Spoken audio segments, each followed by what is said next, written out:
on it for people who are not whack job leftists to say, right, okay, that's something that has not yet been infected by the intersectional virus. But that's probably a startling statement to some. Oh, you think, Amanda, you think that some people might say, you know what, when I think fascism, I don't think the Hallmark Channel. When I must think about fascistically propagandistic movies, and we can't stop ourselves, can we, Amanda? We're constantly thinking about fascist propaganda movies. We don't have anything else better to think about with our time. No, it's all fascism all the time at salon.com. But anyway, we think of the grotesque grandeur of Triumph of the Will. The cold sweeping shots of soldiers goose-stepping and flags waving meant to inspire awe and terror. But the reality is, even in Nazi Germany, the majority of movies approved by the Nazi Minister of Propaganda Joseph Goebbels were escapist and feather-light with a Hallmark movie-style emphasis on the importance of normality. Wow, I'm amazed. I mean, do you think that was the case in the Soviet Union as well? Do you think there were normal families doing normal things in a normal way in the Soviet Union? What about, I don't know, communist China? What do we think that the propaganda movies of North Korea look like? Do they feature normal North Koreans in normal situations doing normal things? They are not actually hour-and-a-half ideological lectures in order to brainwash the public into fascism. It's to make them just regular, non-political people who go about their daily lives and don't challenge the regime. And let's be honest, it's only fascists who are interested in normality, isn't it? Where you've got a man and a woman getting married or having a Christmas drama or whatever it is. It's only Nazis that watch those films. No one else would be even vaguely interested, would they, Amanda? I mean, it's not that you're in a tiny echo chamber of intersectional propaganda yourself. No. It's everyone else is a fucking fascist. I bet the Nazis also put importance on taking care of children, being kind to animals, having good and effective roads, possibly even being kind to one's neighbour. My God, we're in a world of fascism here, folks. There's plenty of reasons, that empty-headed kitsch fits neatly into the authoritarian worldview. It's storytelling that imitates the gestures of emotion without actually engaging with real feeling. How do you know? How do you know that there aren't people who engage with these things in the way that you consider to be real feeling? You know, you are not representative of most people. You're certainly not representative of what I presume the Hallmark Channel's demographic is most boomers. Believe it or not, Amanda, you are representative of less than 10% of the US and UK populations. Less than 10% are radical progressive activists. Thank God, to be honest. The Hallmark movie steers clear of the real passion or deeper emotion that tends to be the engine driving more artful fiction.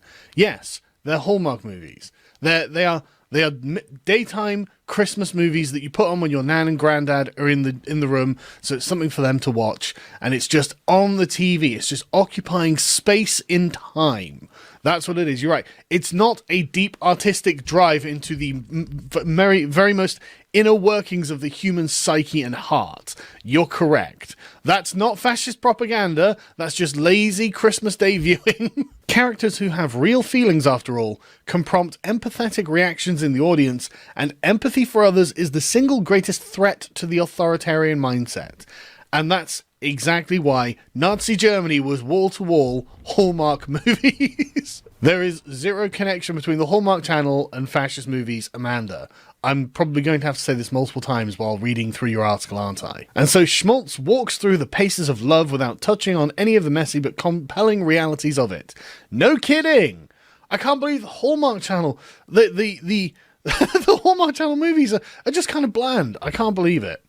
Instead of characters driven by real feelings, therefore, the guiding hand of normalcy pulls the characters through the narratives. And unsurprisingly, that idea of normalcy doesn't have a lot of room for the true diversity of American experiences. No, it's very sort of white middle class, I hate to tell you.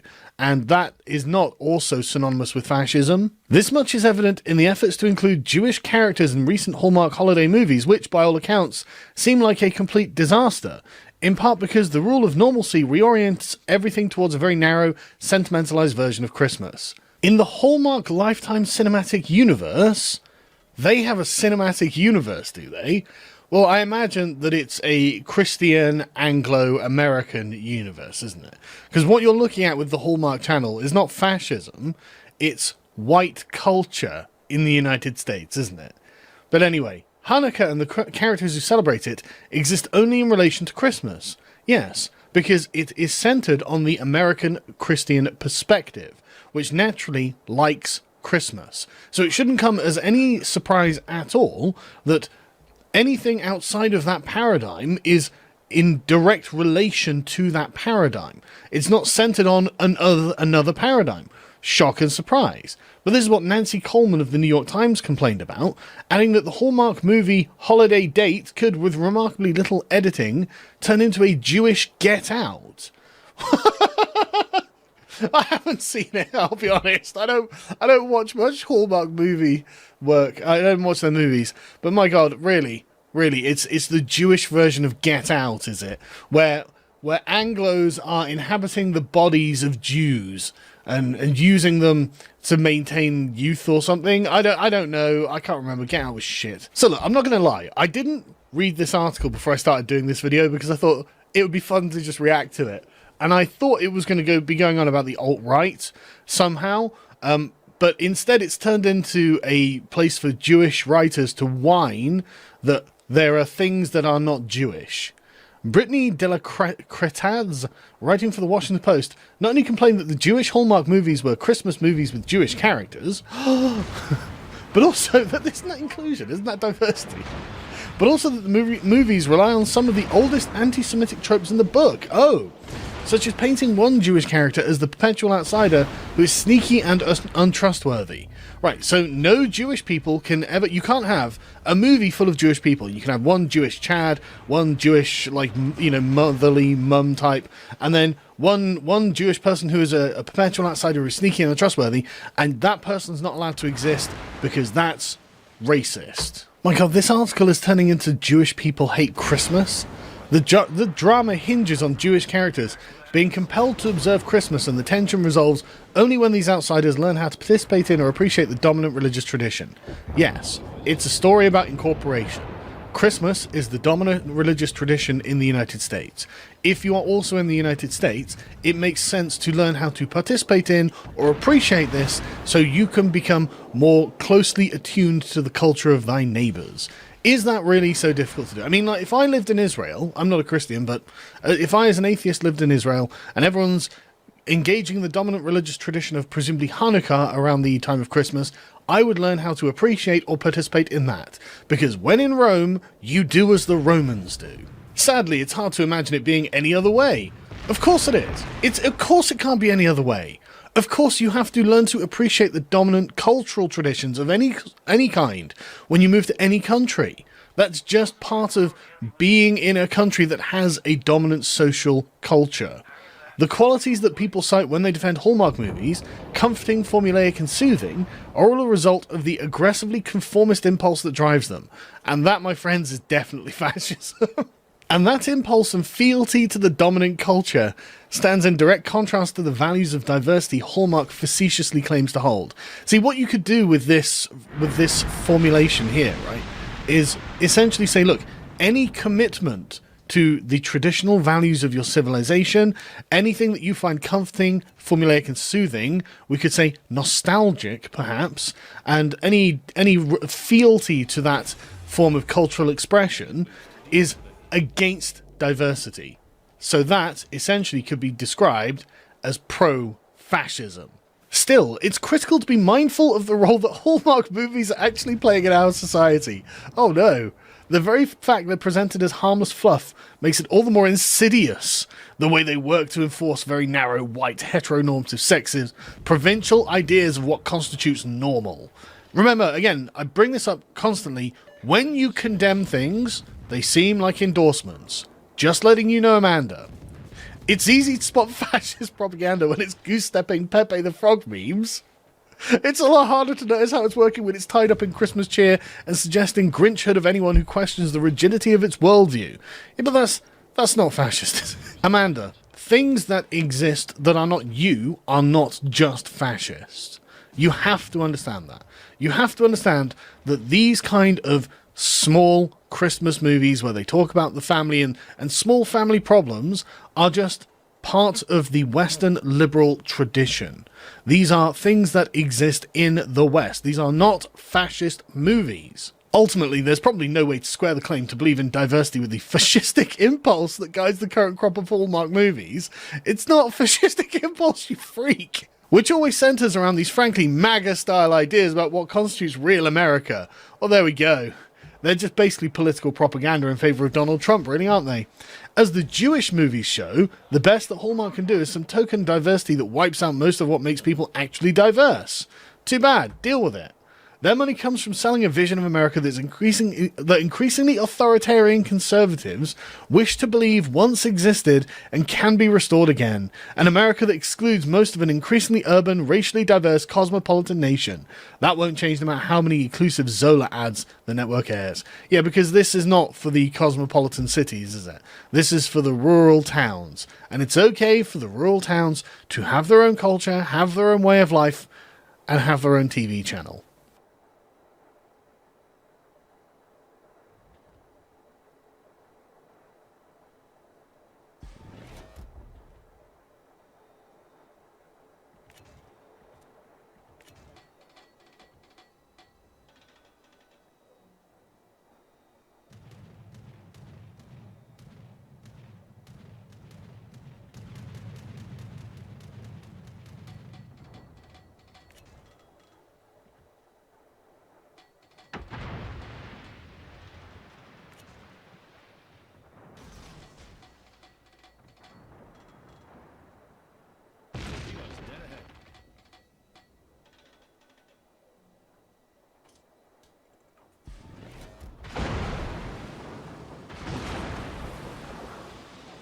Smoke generator start.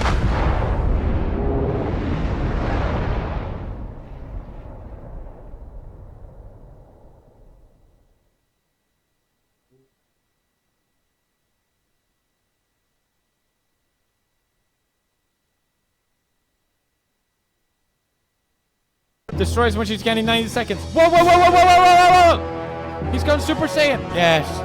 Yes, die. Yes.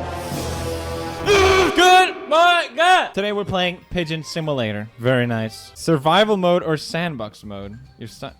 I don't know. Sure, let's do sandbox mode. Oh my God, I'm pigeon. Wow, this is so realistic. Feeling lost?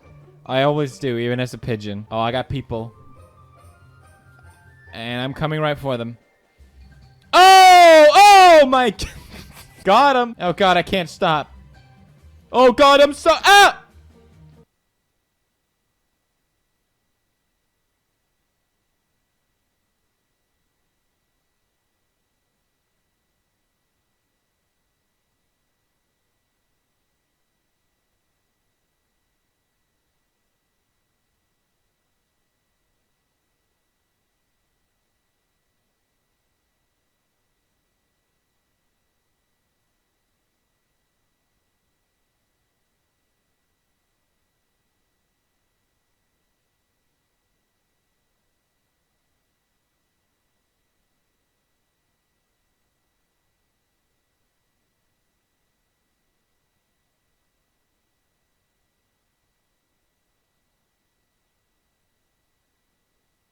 Okay, so before I start this video, I just want to do a little PSA. If you're subscribed to me and enjoy my videos, came across the Dr. Phil YouTube channel, and holy fucking shit, I just couldn't not make a video on this. If you don't know what Dr. Phil is, it's kind of a cross between a chat show and the Jeremy Kyle show. I know the Jeremy Kyle show is technically a chat show, but sharp. But instead of chavs like the Jeremy Kyle show has, the Dr. Phil show features the clinically insane. So instead of 16-year-old drug addict got stabbed by his dealer, we have teen says she's pregnant with baby Jesus. But also, as a lot of you probably already know, Dr. Phil is the home to the Catch Me Outside How About Dat meme. Catch me outside, how about that? Oh yeah, that's a fucking quality meme that. That's right up there with Man Emma Jeff and the troll face. But anyway, the first video we're going to be looking at from this channel is called 18-year-olds. If your boyfriend hits you, it's a sign of love. So yeah, let's give this a watch. If your boyfriend hits you or beats you up, stay with him. Okay, so we're only like 4 seconds into the video and we've already established she's mentally insane. That's good. He loves you because he's risking for you to press charges on him, calling the police, a guy that's dad's willing to do that for a girl, it's amazing. Oh yeah, that's fucking amazing that. So lads, in future, say someone breaks into your house. They're doing that because they love you. Because, you know, you could press charges against them. And as she said, that's amazing. And if you're one of these people that doesn't appreciate when you're getting burgled, then you're just fucking ungrateful. The other day, my boyfriend gave me a black eye. It was my fault. The fact that he put his hands on me means a lot to me because that shows me that he cares. Well, what fucking planet is this girl on? Right, okay, so if someone comes up to you on the street and knocks you out, is that a sign of love? I reckon it is. So if any of you out there have very low standards and want to try and pull me, all you need to do is come up to me on the street and give me a black eye. Actually, please don't. That wouldn't be very nice. And lads, if you're out on the pool, you don't need to worry about chat up lines or anything like that. Just carry around a fucking brick with you. And when you see a girl you like, lob that fucking brick at her. She'll be all over you, trust me. After I realized how stupid I was, I got on my knees and I begged him, like, please do not leave me. Like, I'm so sorry for what I did. Like, you gave me an order and I didn't follow it. Yeah, you better be fucking sorry. I mean, he specifically told you to wash the dishes and you fucking didn't do it. In my opinion, you deserve a lot In my opinion, you deserve a lot worse than a black eye. But in all seriousness, a lot of you probably think she's joking or she's just doing this for attention or something. Well, she's not. She's fucking dead serious. Anyway, after this little video gets shown, our mate Phil comes in with a few questions. You've had a lot of people go on your site and respond to this. What are they saying to you? They're being really mean to me. Like, they say I should go kill myself. To be fair, you can make a video saying how you found a wonder drug that cures every disease in the world, and you still get a group of people telling you to kill yourself. Like, it genuinely doesn't matter what you do on the internet, you're gonna get told to kill yourself. Hold on. I was just misunderstood. Where is this misunderstood?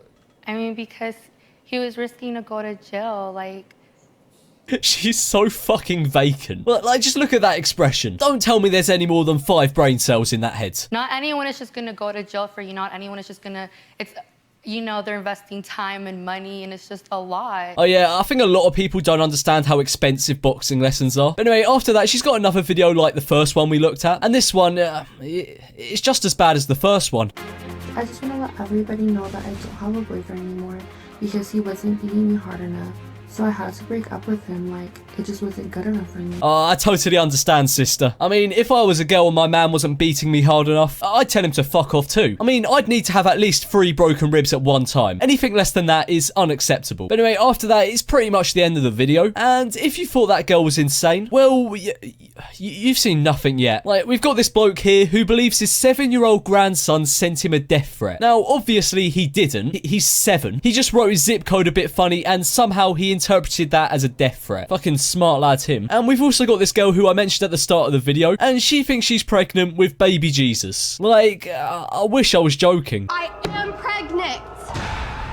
And it is Jesus. It's just not though, is it? I'm not stupid. I'm not crazy. You sure about that one? I mean, you're claiming you're pregnant with baby Jesus. I don't care if my family disowns me. It really comes down to if you're a true believer in Jesus or not. Oh yeah, to all you Christians out there, if you believe in Jesus, you have to believe that this girl is pregnant with Jesus. Like, if you don't, you're just not a true believer, are you? I took 6 urine tests and they all came back negative. You sure you're pregnant then? You sure you're not just putting on a little bit of weight? You know, it's nothing to be ashamed of. It happens to the best of us. And honestly, if your excuse for getting fat is I'm pregnant with Jesus, you're not really convincing anyone. When I give birth to my baby, no one is going to deny him because he is my savior.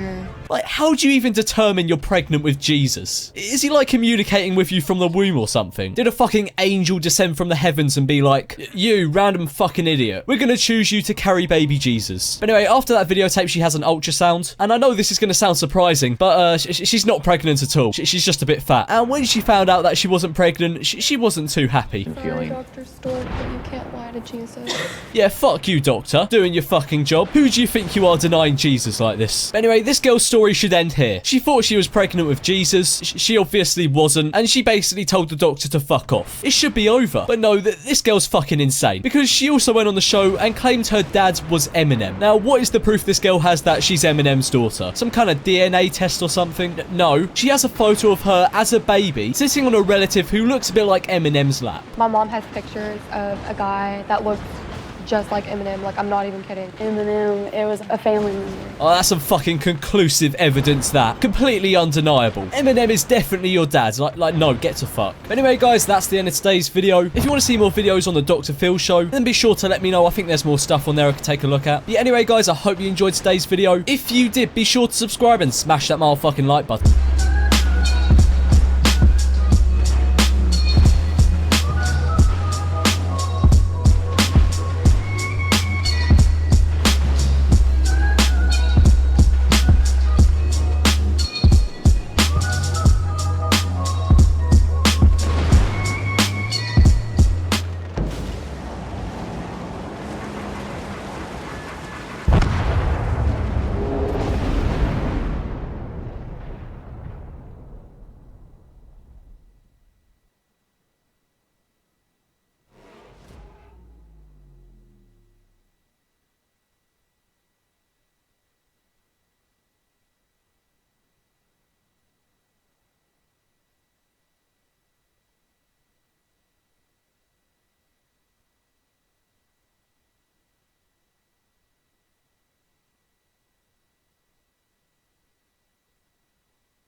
We're going to take you to a Michigan courtroom where the former USA Gymnastics Dr. Larry Nassar is going through his third sentencing hearing. So over the past couple of days. Mr. and Mrs. Margraves, thank you for being here today. Thank you for letting us hear your voice. Judge, would a distraught father have a chance to say something? Go ahead, sir. You son. No, we don't want to swear. We don't want to have profanity. I can't imagine the anger and the anxiety and the feeling of wanting retribution. And if you need to say something to help you, I'm more than willing to let you say something. But in a courtroom, we don't use profanity. But if you have some words that you would like to say, I would like to give you the opportunity to say them. I would ask you to, as part of this sentencing, to grant me 5 minutes in a locked room in this demon. Would you do that? Yes or no? Would you give me 1 minute? You know that I can't do that. That's not how it is. Well, I'm going to have to get something on.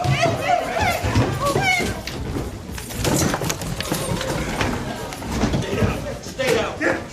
I understand. Let me have it, son of a bitch. I understand, but stay down. I want that. Stop fighting. Fight it back. Put your hands behind your back. I want that son of a hands behind your back. I don't. Give me 1 minute with that bastard. Go ahead. You're good.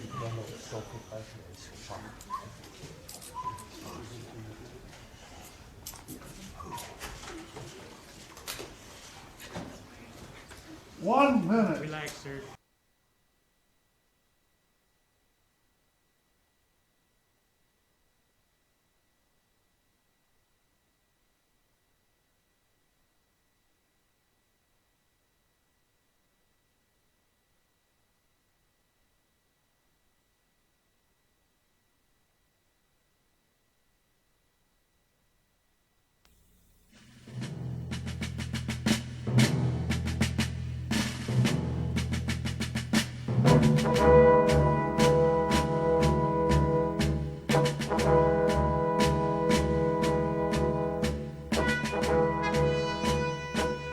Well, beginning in World War I, when aircraft first started firing at each other with the Spads and the Newports and SE-5s, Those airplanes were relatively slow, in most cases under 100 miles per hour.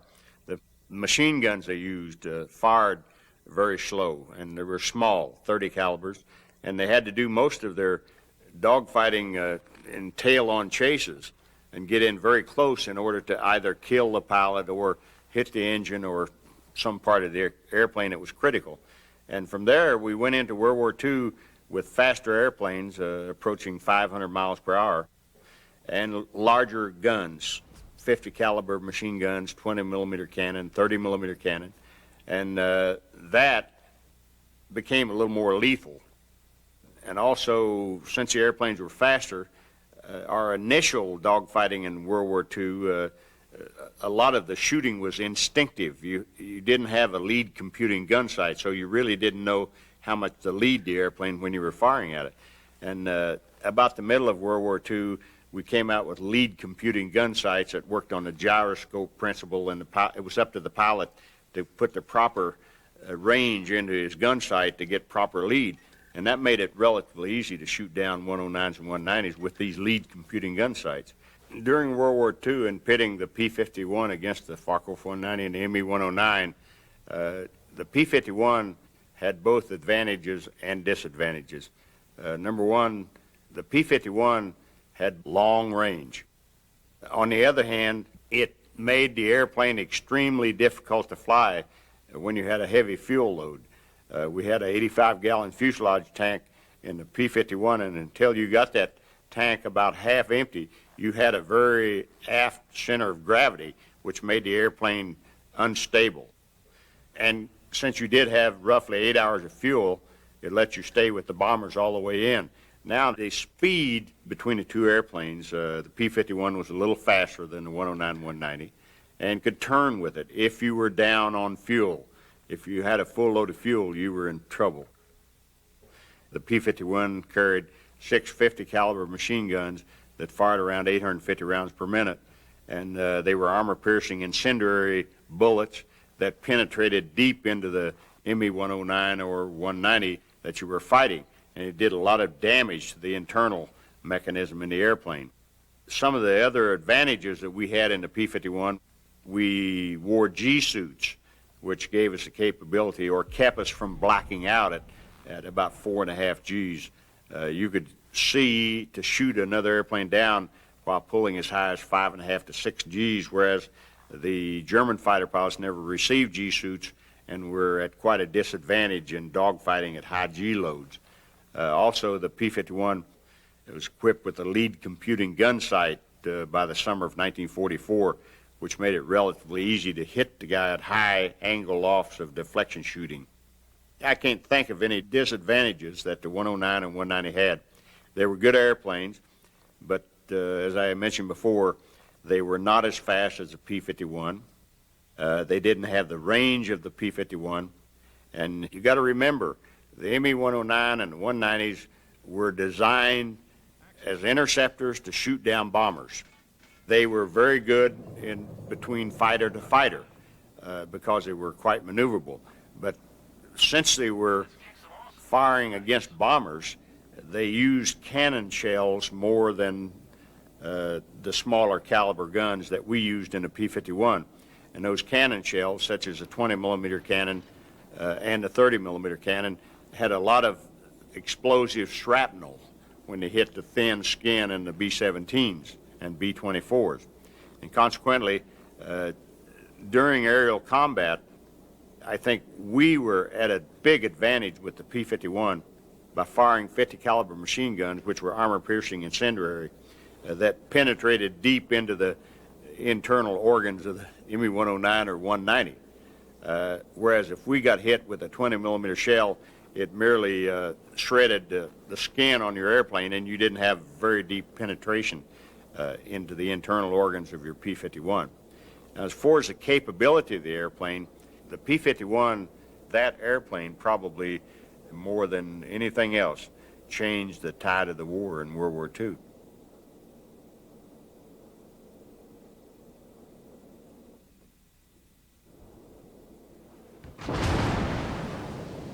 During the Korean War, for the first time we pitted jet against jet. primarily the F-86 Sabre against the MiG-15. The speeds of these airplanes were much faster than during World War II. They were approaching the speed of sound. And as far as the two airplanes were concerned, the F-86 Sabre had a big advantage over the MiG-15 in that it had a flying tail, meaning the whole horizontal stabilizer moved up and down when you moved the control stick. And what this did, it gave the F-86 the capability of maneuvering in the region of the speed of sound. Whereas the MiG-15 had a fixed horizontal stabilizer and an elevator to control the airplane, and any time that the airplane was above about 93% of the speed of sound, it lost its elevator effectiveness and couldn't maneuver. And this gave the F-86 a big advantage, since a lot of the dogfighting was done in dives above 0.93 Mach number.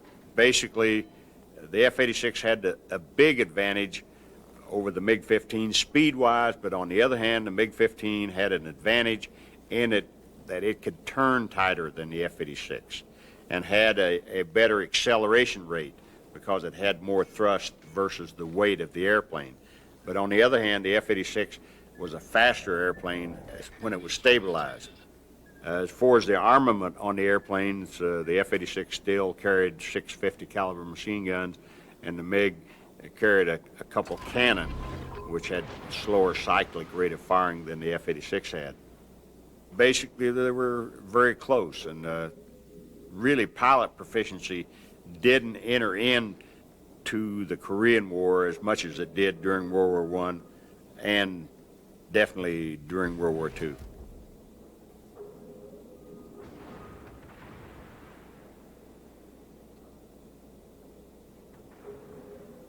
During Vietnam, when we used the F-4 Phantom II and the F-105 against airplanes like the MiG-17, MiG-19, and MiG-21, you have to go back a little bit. After Korea, what we did, we built dual role airplanes, meaning these airplanes were designed for both air-to-ground and air-to-air. And by designing these airplanes with a dual role mission, we handicapped them in both roles, meaning they weren't as good as an airplane that was purely dedicated to air-to-ground, and obviously weren't very good in air-to-air combat because they had a weight disadvantage.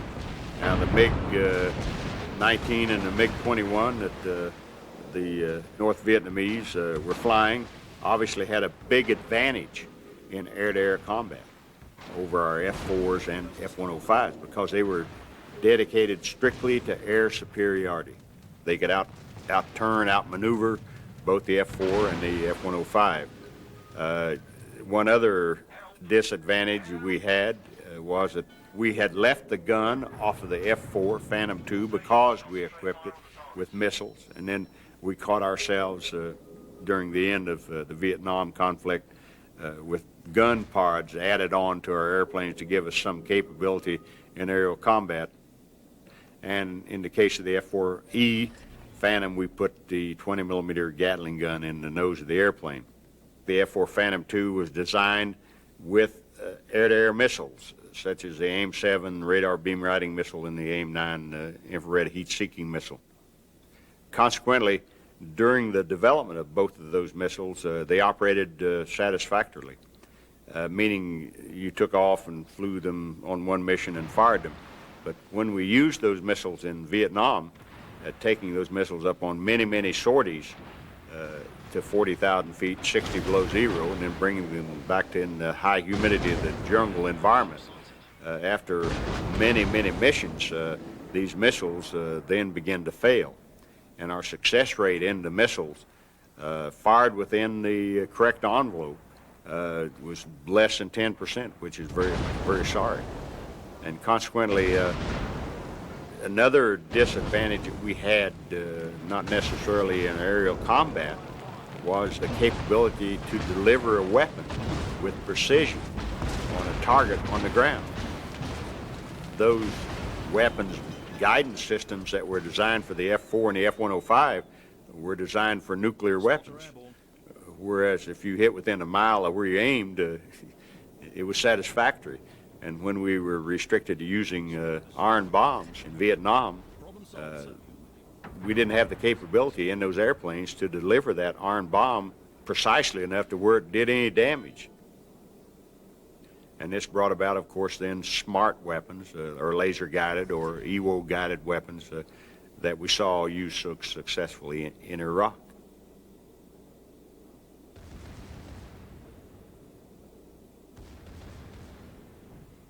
The best combat pilot that I ever flew with, I think, was Bud Anderson. We had a lot of good fighter pilots in our squadron, in the group, but I think the best was Bud Anderson. And the reason was he had excellent eyesight, was really aggressive, and could fly very good. On the ground, the guy was, just as almost mild as could be, but you get him in the air, and he was a real vicious individual when he got in the cockpit of an airplane. But that eyesight he had was comparable to mine. We could see things many, many miles farther than any of the other pilots in the squadron, and it paid off. Andy used to refer to World War II combat, in our case, the college of life and death, meaning that you matured very fast. And also, just so happened that about half the pilots that went over with you got killed. You can't let your emotions affect what you're doing whatsoever. Duty enters into the picture probably more than anything else. You know you have to do the job, and you don't let your worry about the outcome enter into it, because any time that you don't have any control over the outcome of something, forget it. You're wasting your time worrying about it or even thinking about it. You better concentrate on what you're doing at that time to stay out of that fatal end that you could think about. And another trait that you saw happen in a fighter squadron such as ours, that there's no close friendship whatsoever. Because if you got close to a guy, he got killed, and it hurt very bad. So you didn't get close to anybody. You were strictly professional. You admired guys for their professionalism and combat capabilities, but you most certainly didn't get close to them on the ground or in the air. It was a good college to teach you how to stay alive if you were able to.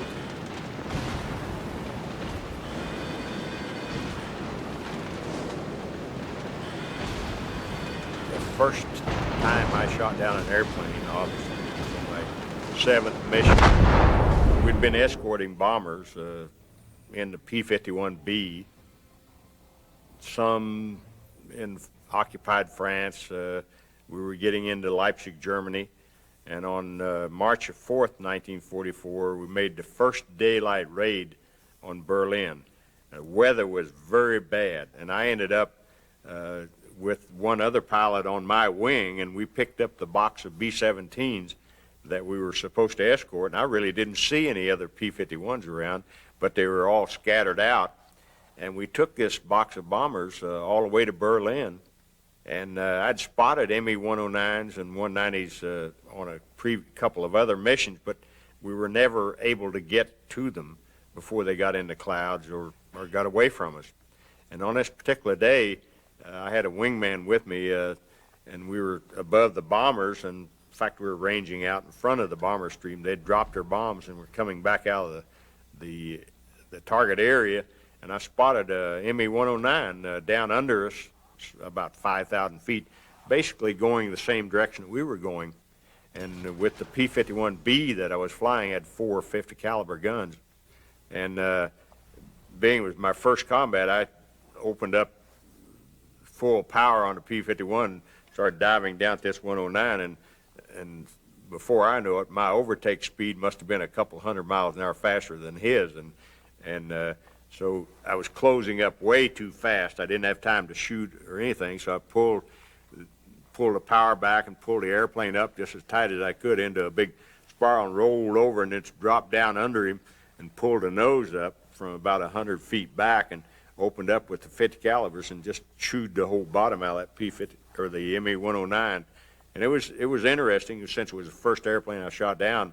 The pieces that come off, and the first thing I knew, I was in a hazardous position, being back under this thing with all these pieces falling by, and I pulled out to the side, and then the airplane started burning, and the pilot bailed out. Then I pulled back up, and my wingman joined me, and we split up, or we scattered out, and started coming back, and I spotted a Heinkel 111K, a twin-engine bomber, down low, going in and out of the clouds. So we dropped down, and I started closing in on this 111K, and there was a top turret gunner shooting, and I pulled out to the side and was kind of zigzagging back and forward so he couldn't see me. And I pulled in behind and opened up, and I only had 150 caliber firing. The others were jammed, and I did get hits on the engine and part of the fuselage, and probably killed the tail gunner. And the airplane then went into the clouds, and I never saw it anymore. But then we worked our way back to England and led down in bad weather and finally found our base and landed. And that was the first airplane I shot down. And the combat film was very good, so I got confirmed, and my wingman confirmed that the guy bailed out of it. That was my first kill. And the next day was March the 5th. We had a mission down in Bordeaux, and I tangled with a bunch of Focke-Wulf 190s, made a head-on pass with them, and I got hit with a bunch of 20-millimeter cannon shells and lost the canopy, part of the left wing, and the prop, and the engine caught on fire, so I bailed out of it and it came down. And then many months elapsed, and the next kill I got was a Ju-188, and it was sort of illegal, really. I was not cleared to fly combat.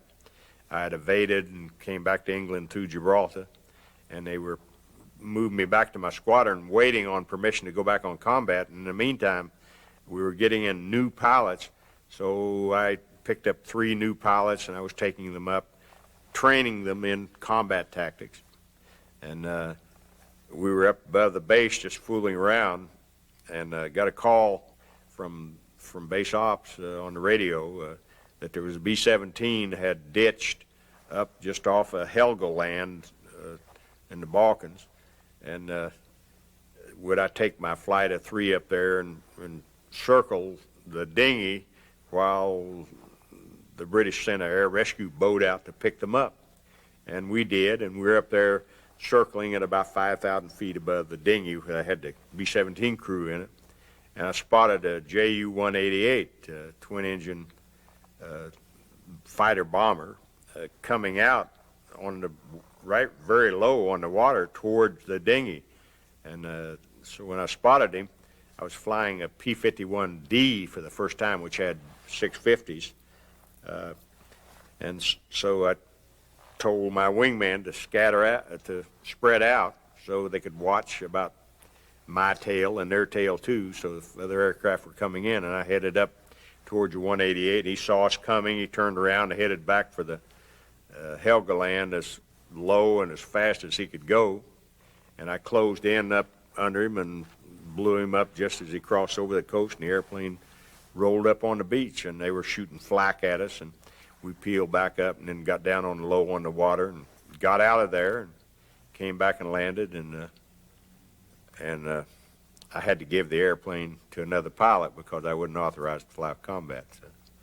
But it was an interesting mission in that the new pilots got to see an airplane in combat, and it sort of got them hardened a little bit to it.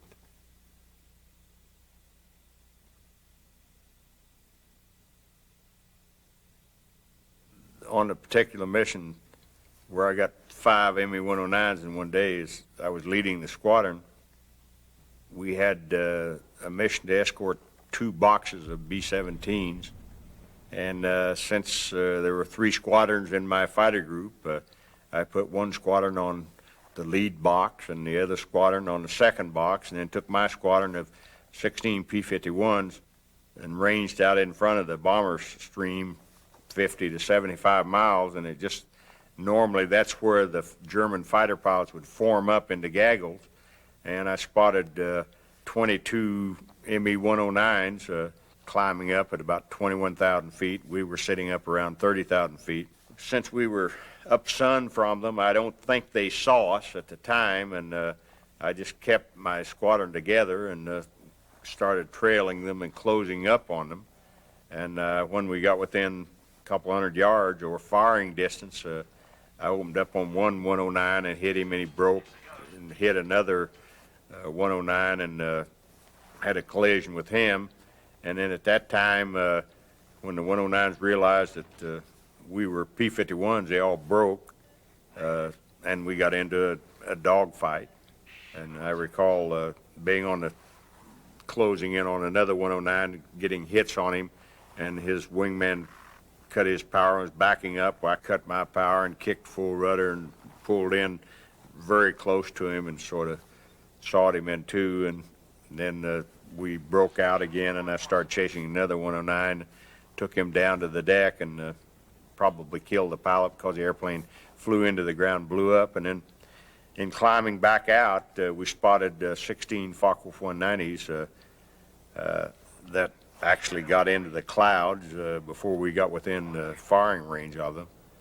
And I think the one thing that happened, I think the ME-109s, since we were sort of working out of the sun on them, thought we were 16 Focke-Wulf 190s trying to rendezvous with them. And they let us get in among them before they realized we were P-51s.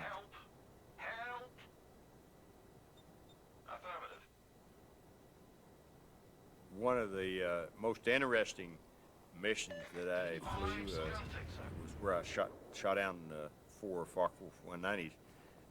I think the reason was the people that were involved in the mission. Bud Anderson was leading the squadron. Jim Browning was leading white flight. Don Baquet was leading blue flight, and I was leading green flight.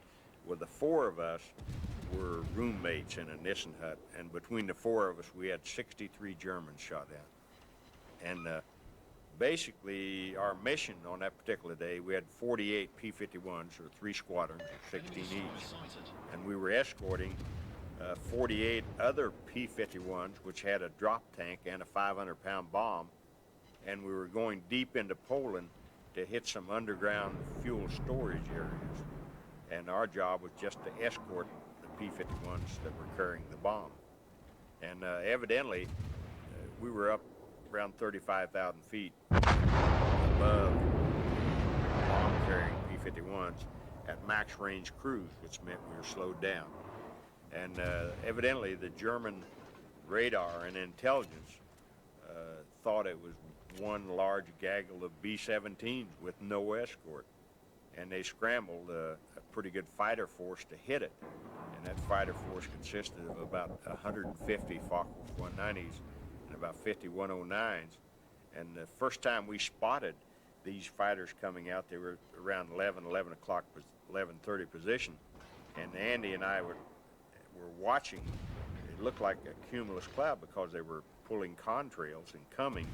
But then we started seeing the little spots in the contrails, and we knew there were Germans in it. And when we first began to see this thing get bigger, bigger, bigger, it looked like a real gaggle of fighters, which it was. And what we did, they were coming at about 11 or 11:30, and since I'm sitting over here in green flight, Baquet's in blue, and Andy leading the squadron in a flight over here, when they came in on our left, Andy told us to punch off our tanks, which we did, and then everybody broke into the gaggle, and that put me right in the middle of them. And it was a good dogfight. There's airplanes going every way, and I don't remember in what sequence I shot down the 4 190s. Anyway, it was in some of the combat film, 16 millimeter combat film, you can see as high as 38 airplanes going all different directions, both P-51s and 190s and 109s. And in the dogfight, you know, you get one guy, get him burning, or the pilot bails out, and then you pick him up and try to get on his tail. And in the meantime, your wingman is with you trying to keep German fighters off your tail and his tail too. So a lot of chatter going on and a lot of maneuvering. And after the last 190 that I took to the deck was trying to get away from me, I finally either killed the pilot or damaged his airplane to the point where it hit the ground, blew up. After shooting down the last Focke-Wulf 190, and it was a clear day, and you could see all of the burning fighters scattered, for a long stream down through towards Leipzig, Germany. And it was one of the better dogfights. Anyway, I ended up all by myself. My wingman got lost in the hassle. He didn't get shot down. He just lost me and then ended up back at the base later on. But the interesting thing was, while I was climbing out by myself, I still had some ammunition left, and I climbed back up to 36,000 feet, started heading west to get back to England, and I spotted these 3 little tiny airplanes up north, and since I had ammunition left, I just started turning, heading up north. And the minute I turned my P-51 up like that, I heard Andy say there's single bogey down south, and I asked him, did he have 2 airplanes with him? He said yes. And I asked him to waggle his wings, and that was Andy and Bakke and Browning left. And I joined up with them, and we came home. The 4 flight leaders came home together. And I think between the 4 of us, we had about 11 or 12 airplanes.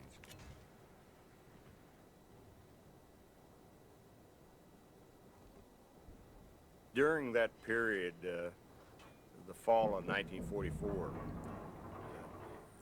we probably were at our peak because we flew every day 6-7 hours in the same airplane, and we had shot down quite a few German airplanes, and we probably were the most highly experienced fighter pilots that ever existed, and you knew you could handle anything that the Germans could throw at you. And you could handle any German pilot that came up in any kind of an airplane because you demonstrated it. And since you flew so much in one particular airplane, you really peaked out in it. And probably that combination of the pilot and the airplane, no other time prior to or since then have a bunch of fighter pilots really been proficient in doing their mission. And we really felt at home in the sky.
Smoke generator started.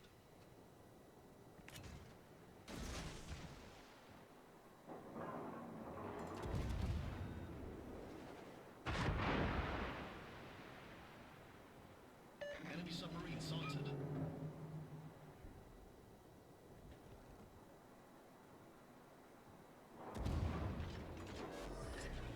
Smoke screen set.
Fighter enemy battleship detected. Fighter destroyed.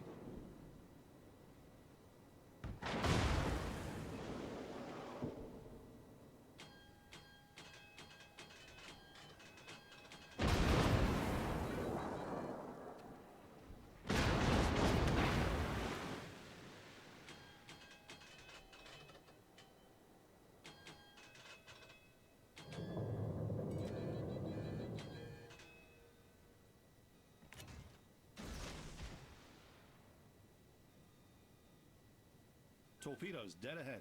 Torpedoes to starboard.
Metal Leute, Servus und ein herzliches Willkommen beim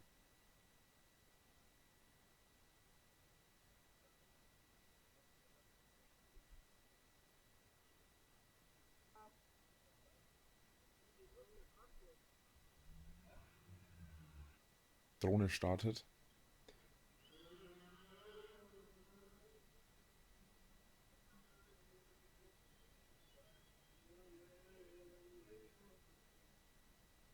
Genau. Und da verpissen sie sich dann wieder. Ich weiß nicht, was das immer soll.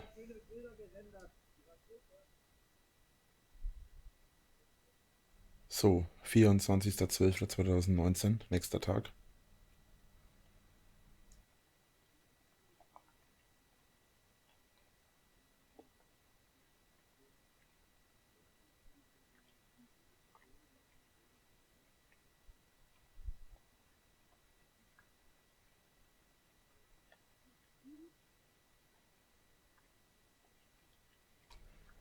So, um mal Kung Fu Hustle zu zitieren, dieser fetten Kreischhenne kill ich jetzt den Sound.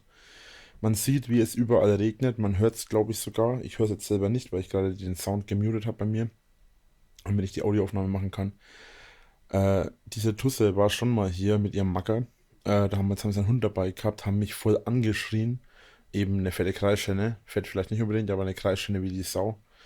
Ja, und die waren halt hier und haben halt wiederholt irgendeinen Scheiß gemacht.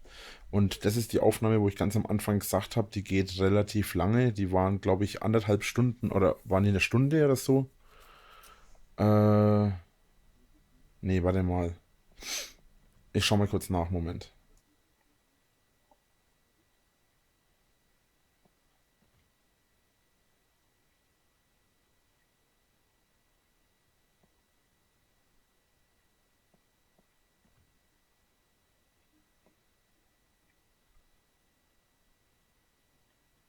So, da bin ich wieder. Die waren knapp eine halbe Stunde hier rumgesessen. Ihr seht ja unten die Zeit. Ich habe es absichtlich nicht beschleunigt. Später geht jetzt dann, oder was heißt später, sobald die halt mein Grundstück betreten, geht der Alarm los. Anfangs habe ich ihn immer wieder ausgemacht, aber irgendwann hat es mir halt gereicht. Dann habe ich ihn nicht mehr ausgemacht, bis die endgültig weg waren. Und ja, das heißt, ihr werdet euch jetzt eigentlich knapp 20 Minuten an die Ohren zuhalten können, weil die halt permanent den Alarm ausgelöst haben, beziehungsweise ich den Alarm irgendwann nicht mehr von alleine ausgemacht habe.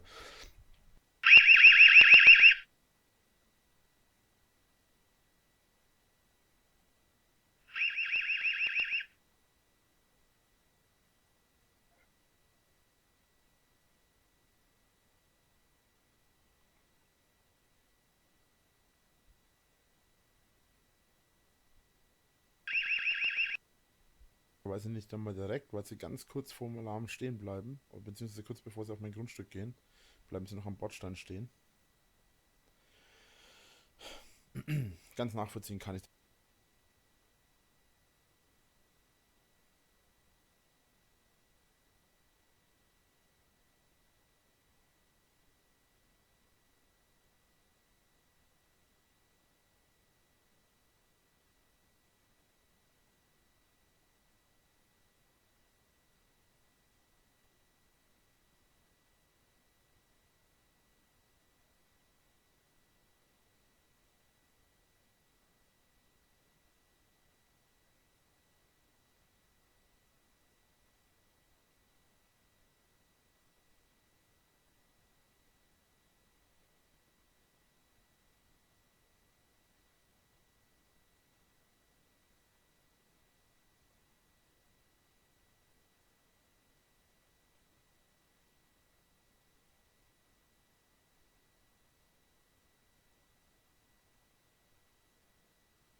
Deren Aktion nicht.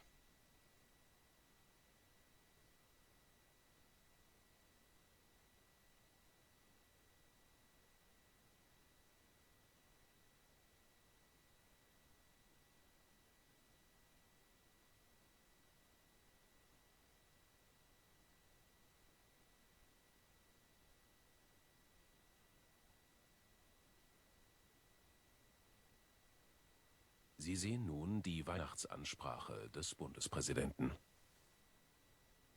Oh, ich komme gerade vom Laufen, also Frühsport. Noch nicht geduscht, aber ich denke mal, wenn der Bundespräsident versucht, mich und andere so respektlos mit seinen Aussagen zu verunglimpfen bzw. zu veräppeln, dann kann ich auch genauso nach dem Frühsport mal eben hier meine Sätze zum Besten geben, oder nicht? Wir müssen wieder lernen zu streiten ohne Schaum vorm Mund. Aber wie soll man denn streiten in einer Meinungsdiktatur, in der jegliche Meinung, die ein wenig abweicht von weltoffen, bunt, liberal, tolerant, alle Flüchtlinge der ganzen Welt sind hier willkommen. Wenn man da ein bisschen von abweicht, dann ist man doch schon gleich Rechtspopulist und Nazi. Also wie soll man denn streiten, wenn man noch nicht mal seine vernünftige Meinung äußern darf? Aber wer gar nicht spricht und erst recht nicht zuhört, kommt Lösungen kein Stück näher. Ja, da sagen sie was. Also wer gar nicht spricht und gar nicht zuhört, kommt Lösungen gar nicht näher. Aber in diesem Land wird ja gar nicht mehr gesprochen, sondern nur noch über die Köpfe der Menschen hinweg entschieden. Sprechen Sie ganz bewusst mal mit jemandem, über den Sie vielleicht schon eine Meinung haben, mit dem Sie aber sonst kein Wort gewechselt hätten. Ein Versuch ist das wert. Ja, das ist vielleicht mal ein Versuch wert, wirklich. Also mit einer Angela Merkel, über die ich auch schon eine Meinung habe, würde ich nicht sprechen. Das ist für mich eine absolute Hochverräterin. Aber mit Ihnen, also einen willfährigen Schergen des Systems, da würde ich durchaus mal reden. Also mein Angebot steht, wenn Sie sich rhetorisch und intellektuell mir gewachsen fühlen, dann laden Sie mich doch einfach ein in Schloss Bellevue und suchen Sie den Dialog mit mir. Herr Steinmeier, oder? Zerreißproben für Europa in Ungarn, Italien und anderswo. Und wir in der Mitte Europas sind natürlich nicht geschützt gegen solche Entwicklungen. Ja, aber diese Zerreißproben sind doch nur durch die Schlepperkönigin Europas Merkel überhaupt erst entstanden, insbesondere in diesen Ländern. Auch bei uns im Land gibt es Ungewissheit, gibt es Ängste, gibt es Wut. Ungewissheit, Ängste und Wut in Deutschland. Ja. Und wer ist dafür verantwortlich? Richtig. Eine Angela Merkel und willfährige Schergen wie Sie. Unsere Demokratie ist stark. Aber lieber Herr Steinmeier, welche Demokratie denn? In einer Demokratie würde das Volk entscheiden können. Wurde das Volk gefragt, ob die Grenzen geöffnet werden sollen, ob Millionen von Fremden einfach zu uns einreisen dürfen? Wurde ein einziger gefragt? Natürlich nicht. Aber das wäre Demokratie gewesen. So als kleiner politischer Nachhilfeunterricht für Sie mal kurz angemerkt. Ich bin zuversichtlich für das, was kommt im nächsten Jahr. Sie sind zuversichtlich, was noch kommt nächstes Jahr? Ist ja beinahe schon, also wirklich nicht mehr gesund, sowas zu sagen. Ich bin alles andere als zuversichtlich, was kommt nächstes Jahr und in den nächsten Jahren, denn Deutschland hat noch düstere Zeiten vor sich. Alleine schon durch den Migrationspakt werden noch Hunderttausende, wenn nicht gar Millionen zu uns einreisen. Die Wirtschaft wird nächstes Jahr aller Voraussicht nach einbrechen. Und wir haben mittlerweile fast 1 Million Obdachlose. Jeder zweite Rentner in Deutschland bekommt eine Rente unter 800 €. Alles das stimmt Sie zuversichtlich? Und Zuversicht wünsche ich auch Ihnen ganz persönlich.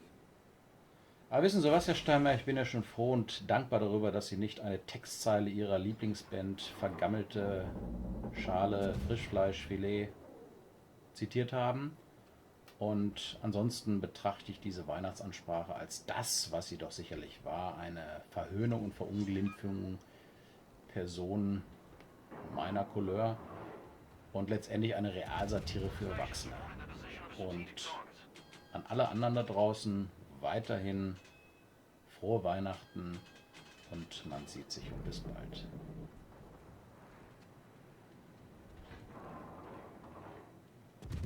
Enemy cruiser sighted.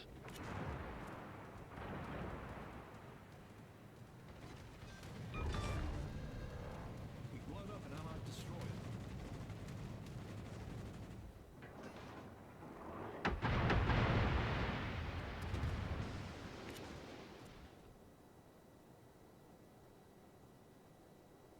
Torpedoes to port.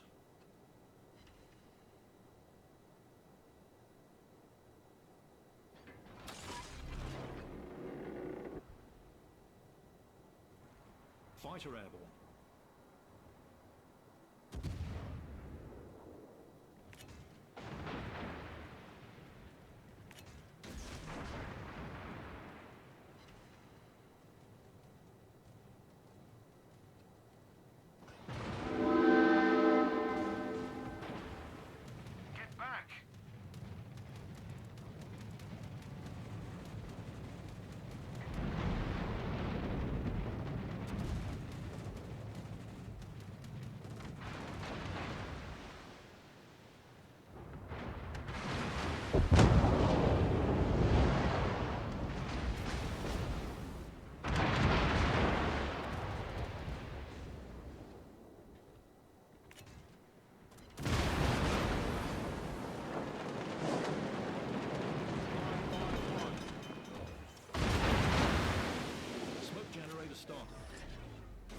Problem solved, sir.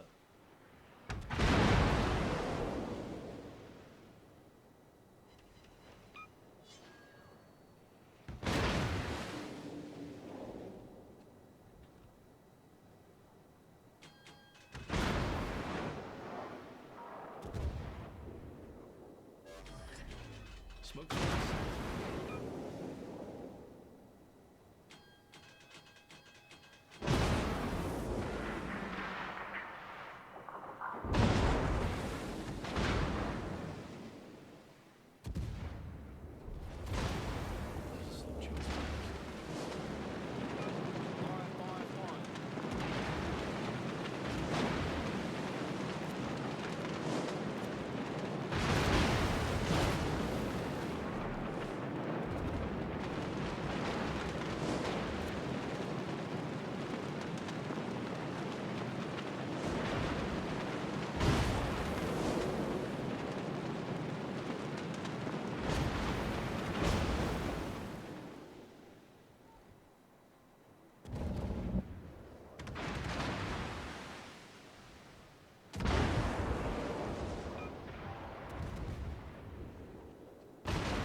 Problem solved, sir.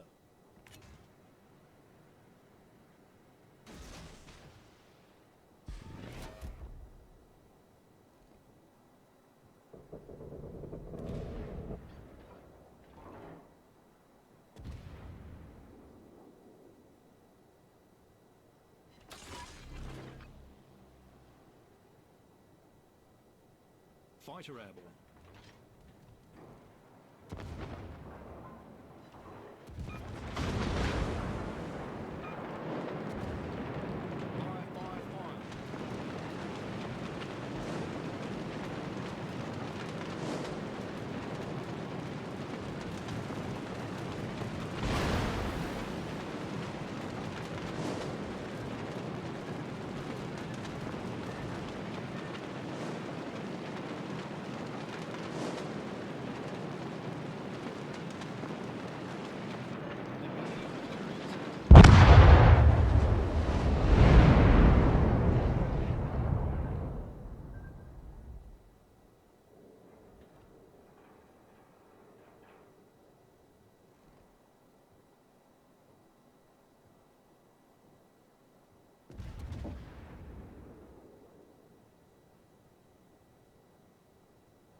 My friends, last night, as a Christmas present, YouTube took over 5,000 subs off of my channel. Against.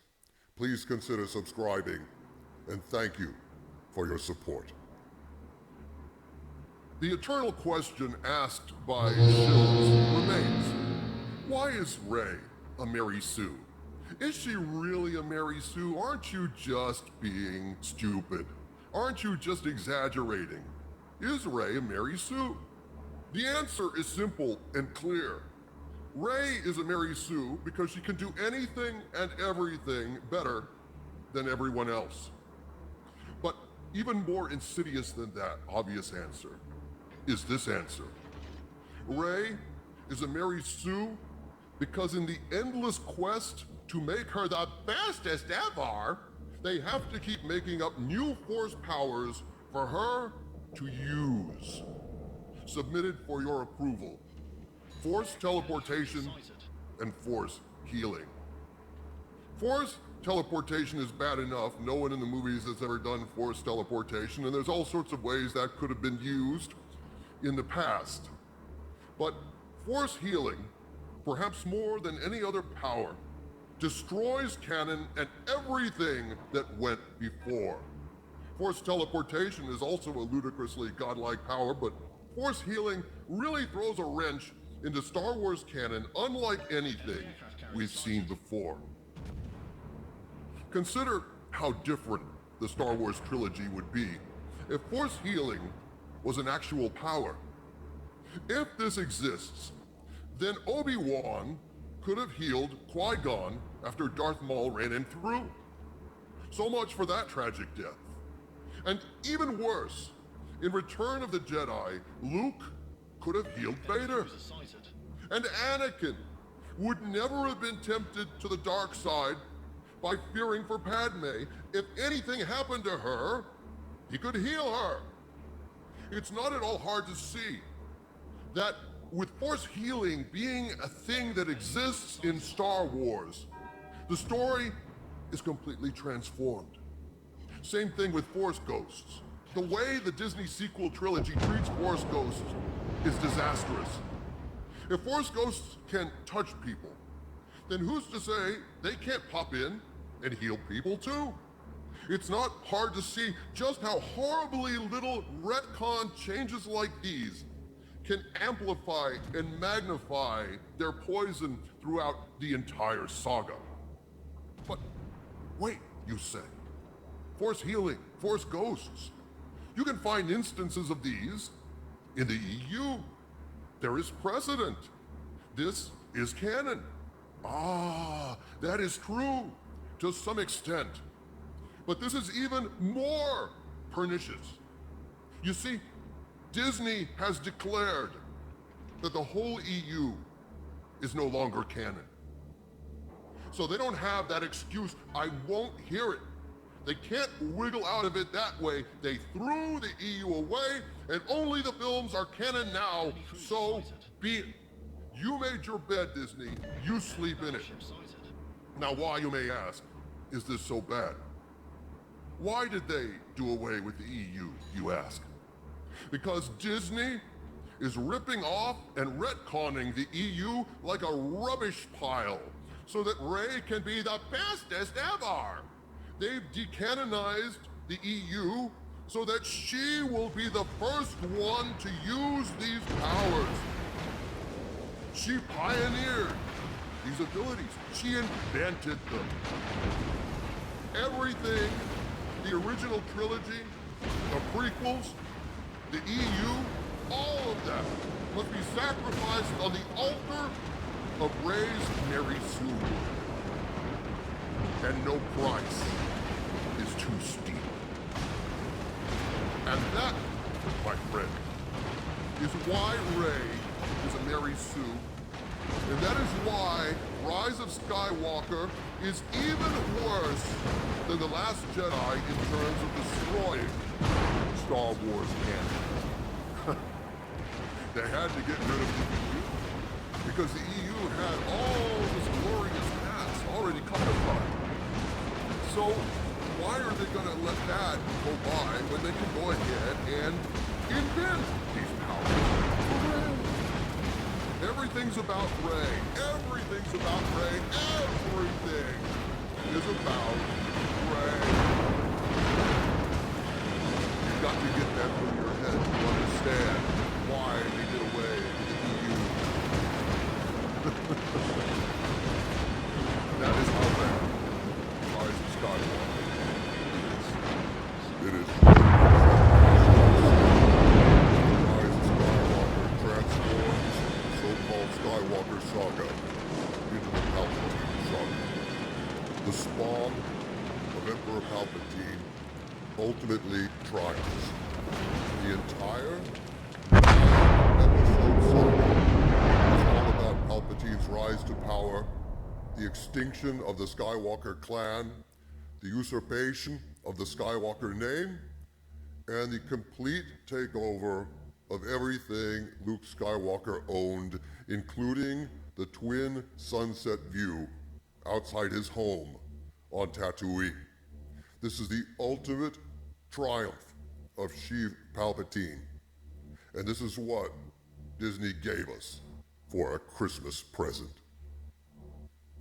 From the center of the earth, this is Dictor Van Doomcock, bidding you all, my friends, if there was any doubt, stay angry.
I was just about to sign the peace.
treaty between the United States and North Korea when I noticed that President Trump had some misspelled tweets about an unrelated matter. So the deal is off. I want to, like, save the environment and stuff. And to do that, we gotta stop these cow farts. Yeah, stop the cow farts. Well, we are going to continue censoring more videos and cramming a bunch of LGBT content down everybody's throat. We will also continue demonetizing conservative channels and making sure that people don't get notifications so that we suppress their views so that they don't appear as popular as they actually are. I don't really have an opinion on censorship because I'm a liberal shill, but you could leave a comment and tell me what you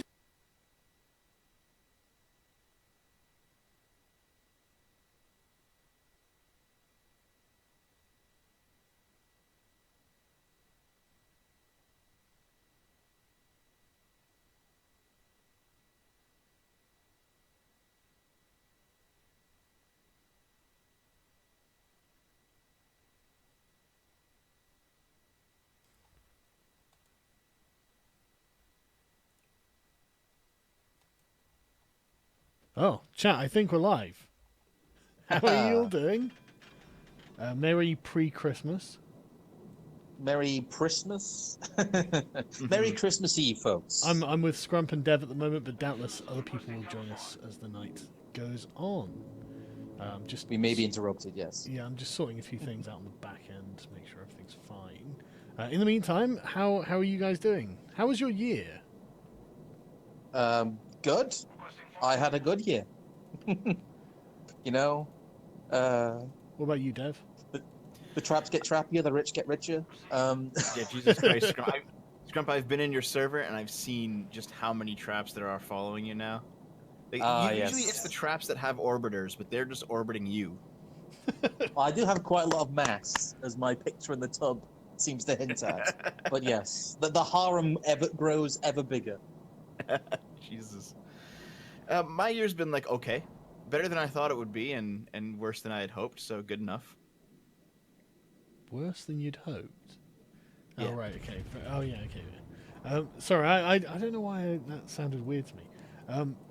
Well, I mean, lower your standards, then it's a good year. All right. Oh, we are talking about a great year. And the march of the populist, the evil populist right continues unabated, it seems. Yeah, I know. It's going very well, isn't it? Raise the audio, says chat. Okay, give me a sec. Which audio, though? Yeah, which It sounds audio? a little bit quiet in general, but... Well, that's about as loud as it goes, I think. You seem rather balanced, to be honest. I'm not having any major audio issues, and again, I'm kind of tertiary kind of listening now through headphones. So right, okay. Audio seems okay. Chat, let us know if we're having any issues. But yeah, chat, I've only ever seen that. I've seen like one. So usually people scream at us if anything is slightly wrong. Yeah, right. I mean, I assume it's fine, and if it's not, then fuck. Dr. T Money Dog finally caught a live stream. Merry Christmas, you guys. Thank you very much, and Merry Christmas to you as well. How's it going, chat? I can actually see you. Sorry, I'm finding the super chat bit so I don't miss stuff. Just sorting stuff out. Don't eat me. But yeah, so what's been going on? Like, what's been notable that you guys think is interesting to talk about? I think we're heading into a very interesting year in terms of politics and the culture war. To be honest, yeah, 2020 is going to be a hell of a time. Do you concur with Louis Levi that 2020 is going to be absolute clown decade? Oh yeah, 2020 to 2030 is going to be absolute clown decade. Luckily, I am very well adapted to clown world at this point. Yeah, I feel like I'm something of an expert in it, to be honest. You know, I see all these normies like reacting for the first time to something batty that they see, and I don't even try and instruct them now. I just like, oh yeah, you'll learn. You'll learn.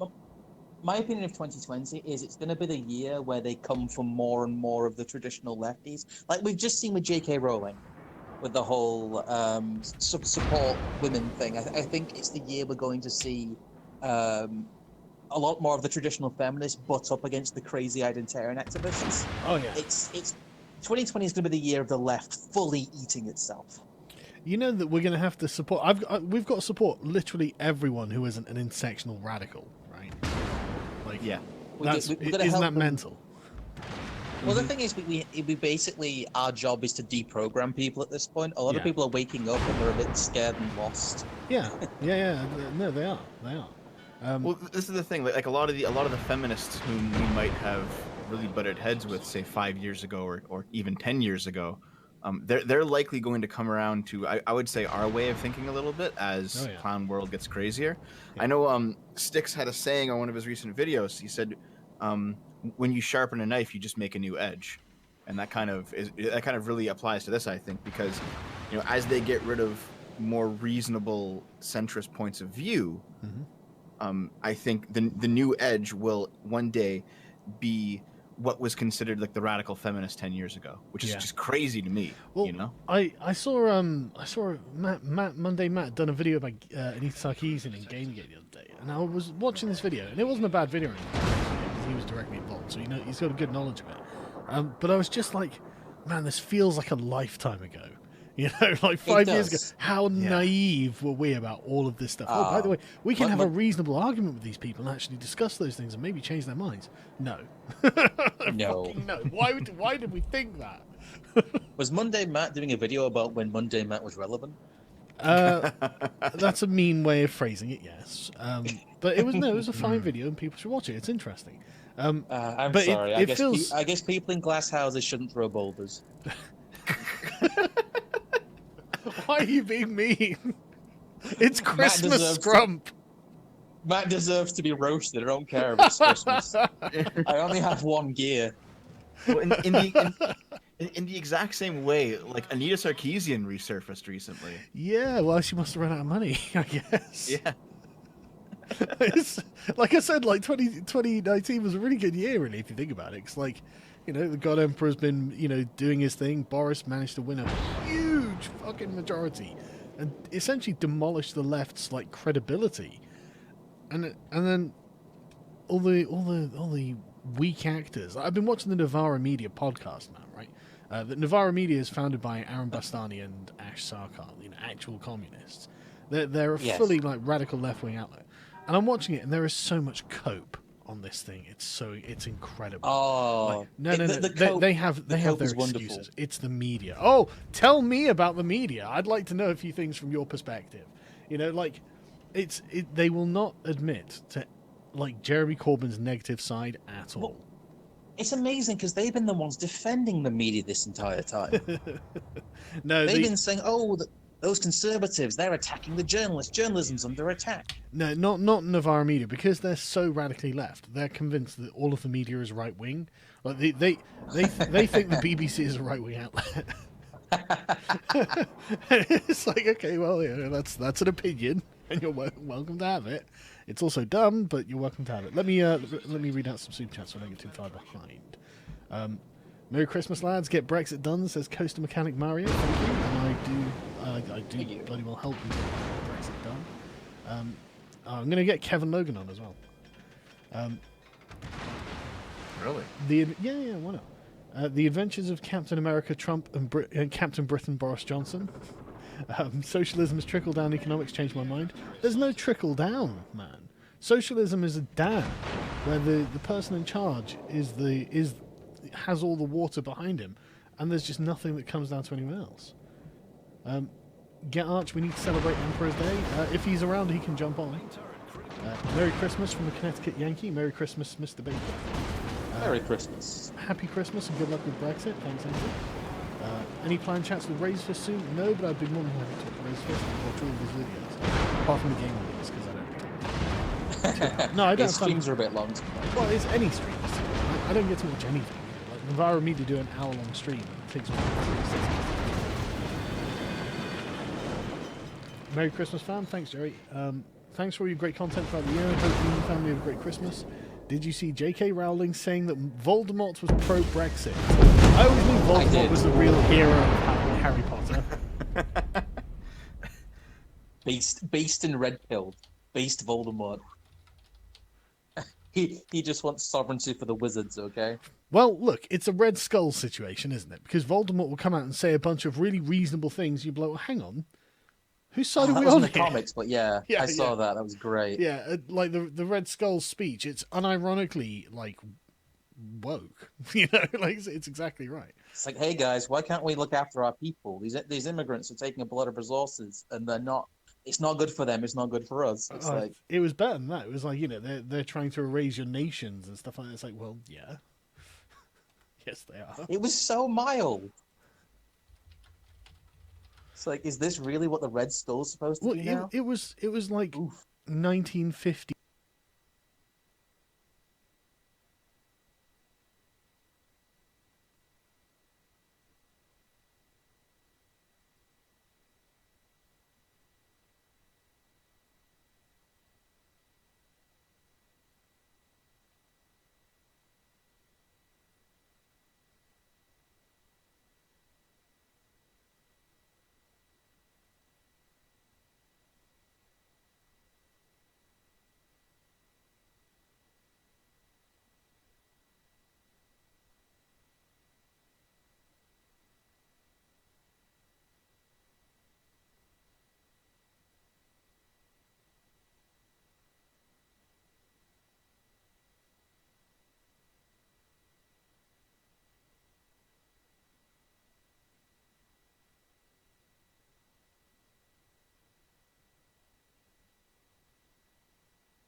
Hallo, mein Name ist Samuel, ich bin 22 Jahre alt und arbeite seit 3 Jahren im Rettungsdienst und bin Rettungssanitäter. Und ich möchte mich einfach zur aktuellen Situation, da sich das Ganze, dass das Ganze mehr zunimmt, einfach gegen Gewalt, gegen Einsatzkräfte aktiv vorgehen. Der Auslöser, warum ich das alles jetzt gestartet habe, ist eine Geschichte, die mir vergangenen Mittwoch passiert ist. Ich war sozusagen in meinen Rettungsdienstklamotten in der Klinik unterwegs und habe ein lautstarkes Gespräch zwischen Angehörigen und Pflegefachkraft aus der Notaufnahme mitbekommen. Und der Angehörige ist außer sich hervorgegangen, hat den Pfleger aktiv bedroht und in die Ecke gedrängt. Ich wollte dieses Gespräch etwas runterholen und wurde, um es kurz zu fassen, körperlich angegangen, habe davon auch mehrere Verletzungen davongetragen. Wir mussten den Patienten zu 8 fixieren und mussten auf die Hilfe der Polizei warten. Und das war einfach der Grund, dass ich gesagt habe, es kann so nicht weitergehen. Die Gewalt, die hier mehr zunimmt aktuell durch die sogenannten Einzelfälle, habe ich einfach gesagt, muss ich jetzt einen Aufruf starten, um vielleicht nochmal eine Geschichte zu erzählen, die mir auch in diesem Jahr passiert ist, aktiv im Einsatz. Wir wurden gerufen zu einem Patienten, primär als Rettungswagen. Der Notarzt kam von etwas weiter weg, da der nächste nicht verfügbar war. Sind wir rausgefahren zu einem Patienten mit einem Herzinfarkt. Wir haben ihn erst versorgt und haben einfach die Problematik gehabt, dass wir im 1. Stock waren. Das Haus hatte Wendeltreppen und der Patient war ein Adipositas-Patient. Sozusagen haben wir einen Adipositas-Rettungswagen hinzugezogen, der auch von weiters weg angefordert werden musste. Und die Feuerwehr haben wir auch hinzugezogen, um einfach den Patienten so schonend wie möglich aus dem 1. Stock zu transportieren. Als ich runtergegangen bin, um die Einsatzlage mit den Feuerwehrkräften zu besprechen mit meiner Kollegin, wurden wir aktiv, da wir die Straße natürlich versperren mussten mit unseren Einsatzfahrzeugen, wurden wir aktiv angehalten von 4 Passanten, 4 Nachbarn. Und man hat gesagt, wenn wir jetzt die Rettungswagen nicht beiseite fahren, jetzt sofort, werden wir schon sehen, was passiert. Und als ich dann ihm die Situation erklärt habe, dass wir hier uns in einer Notfallsituation befinden, habe ihm auch kurz die Situation geschildert des Patienten, dass er lebensbedrohlich im Endeffekt verletzt ist sozusagen, innerlich. Und hat er nochmals verstärkt gemeint, dass wenn wir jetzt nicht sofort wegfahren, wird er uns körperlich angehen und wir werden schon sehen, was dann passiert. Dann parkt er den Rettungswagen selber um. Meine Kollegin hat Angst gekriegt, hat sich im Rettungswagen natürlich eingeschlossen, hat einen Notruf abgesetzt über unseren Funk. Und die Polizei kam dann hinzu, die Täter waren leider schon weg von der Einsatzstelle, die sind geflüchtet, wurden aber im Nachhinein festgenommen. Das ist auch eine Situation, wir wurden körperlich nicht verletzt, aber verbal angegangen, wurden bedroht. Und das sind einfach Situationen, was macht das mit einem? Man überlegt sich, hätte man irgendwas ändern können, hätte man es besser deeskalieren können, muss ich in einer Notfallsituation tatsächlich noch meinen Mitmenschen erklären, was ich hier tue, warum ich meine Arbeit hier verrichten muss. Auch psychisch, denke ich, ist das nicht für jeden so einfach mitzunehmen, dass man sagt, okay, es ist nichts passiert, ich kann jetzt nach Hause gehen und muss nicht mehr darüber nachdenken, sondern ganz im Gegenteil, man überlegt sich natürlich, was mache ich, wenn so etwas nochmal vorkommt? Wird es ein Einzelfall bleiben? Kann mir das noch etwa passieren? Kann ich besser damit umgehen? Und das sind einfach Dinge, auf die ich jetzt verstärkt eingehen möchte und einfach was aktiv bewegen möchte.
I've gotten a lot of requests to do this one. This video is literally taken like 15 minutes after the impeachment vote came back. Trump's at a rally in Michigan. And in this video, I'm going to show you what happened and explain to you a little bit about what it is. But then after the video, I'm going to teach you one thing that Trump demonstrates right here to improve your storytelling. Once you understand this, people will be more engaged when you tell stories and actually want to listen to it. So in this video, Trump is a bit angry at this lady. Debbie Dingle, that's a real beauty. Who he rolled out the carpet for her husband's funeral, and she basically flipped on him and voted to impeach him. So he's not happy. So listen to how he attacks this, and then we'll break it down. Then you have this Dingle. You know Dingle from Michigan? You know Dingle? You ever hear of her, Michigan? Debbie Dingle, that's a real beauty. So she calls me up like 8 months ago. Her husband was here a long time. But I didn't give him the B treatment. I didn't give him the C or the D. I could have. Nobody would have, you know. I gave the A+ treatment. Take down the flags. Why are you taking them down? For ex-Congressman Dingle. Oh, okay. Do this, do that, do that. Rotunda, everything. I gave him everything. That's okay. I don't want anything for it. I don't need anything for anything. She calls me up. It's the nicest thing that's ever happened. Thank you so much. John would be so thrilled. He's looking down, he'd be so thrilled. Thank you so much, sir. I said, that's okay, don't worry about it. Maybe he's looking up, I don't know. I don't know. Maybe. But let's assume he's looking down. But I gave him A+, not A, not B+, not B. I gave him the A+. And she called me so nice. Oh, I won't go into the conversation because it's not fair to do that. The crowd's reaction is unbelievable. That. So what did you pick up in this? What was Trump trying to do? Well, he was trying to make his point that he doesn't like that lady because she basically flipped on him. But how did he do it? Through an effective story, okay? So what made the story interesting? If you thought it was interesting. You know, if you don't like Trump, you probably think nothing he does is interesting. But if you do think that was interesting, what he does is he gives a lot of flowery details. But don't think that you can just start to give flowery details and get a good response. This is where the nuance comes in. This is what I want to teach you. The reason that this is engaging is because Trump is confident that it's interesting. When you teach someone, yeah, use more details, you know, use the tone of voice that she was using on the phone, you know, kind of make the whimpering sound when you're delivering what she was saying. That's cool. That's tactically correct. But when people start doing that and they don't believe that it's interesting, they're not confident, maybe they're used to people giving them bad reactions when they tell stories and ignoring them and not being engaged, well, then it's going to fall flat because that person doesn't believe it's interesting. So you could learn all of the best techniques of the best orators throughout time, but if you don't truly believe that it's interesting and it's what other people want to hear, then you're going to deliver it poorly, which is the very most important thing, and it's going to fall flat. So I'd encourage you, when you're telling stories, pump up the floweriness, use little impressions, go into more details late at night. I got this phone call versus she called me on the phone. Yes, but also get that confidence that people want to hear you. And one of the best ways to do that is to get people reacting to you positively. You know, if people ignore you your entire life to tell stories, it's really hard to truly believe that people want to hear you. So you need to slowly make these improvements. People will organically reinforce in your subconscious mind that you are worth being heard, you do have good stories, and it organically compounds from there.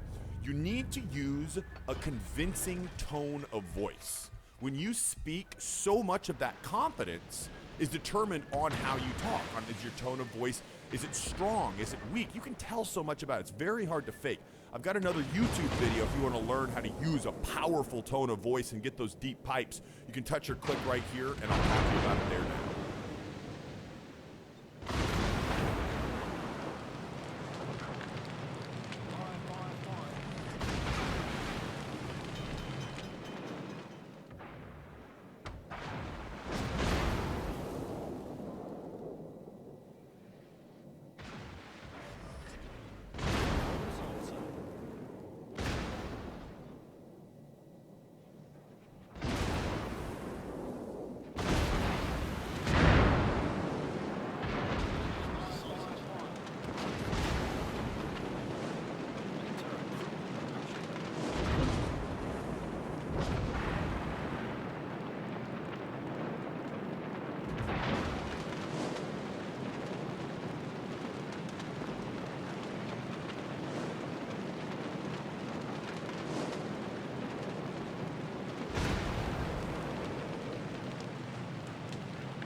The conversation because it's not fair to do that. The crowd's reaction is unbelievable. That. So what did you pick up in this? What was Trump trying to do?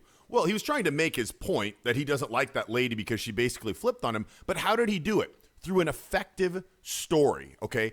So what made the story interesting? If you thought it was interesting, if you don't like Trump, you probably think nothing he does is interesting. But if you do think that was interesting, what he does is he gives a lot of flowery details. But don't think that you can just start to give flowery details and get a good response. This is where the nuance comes in. This is what I want to teach you.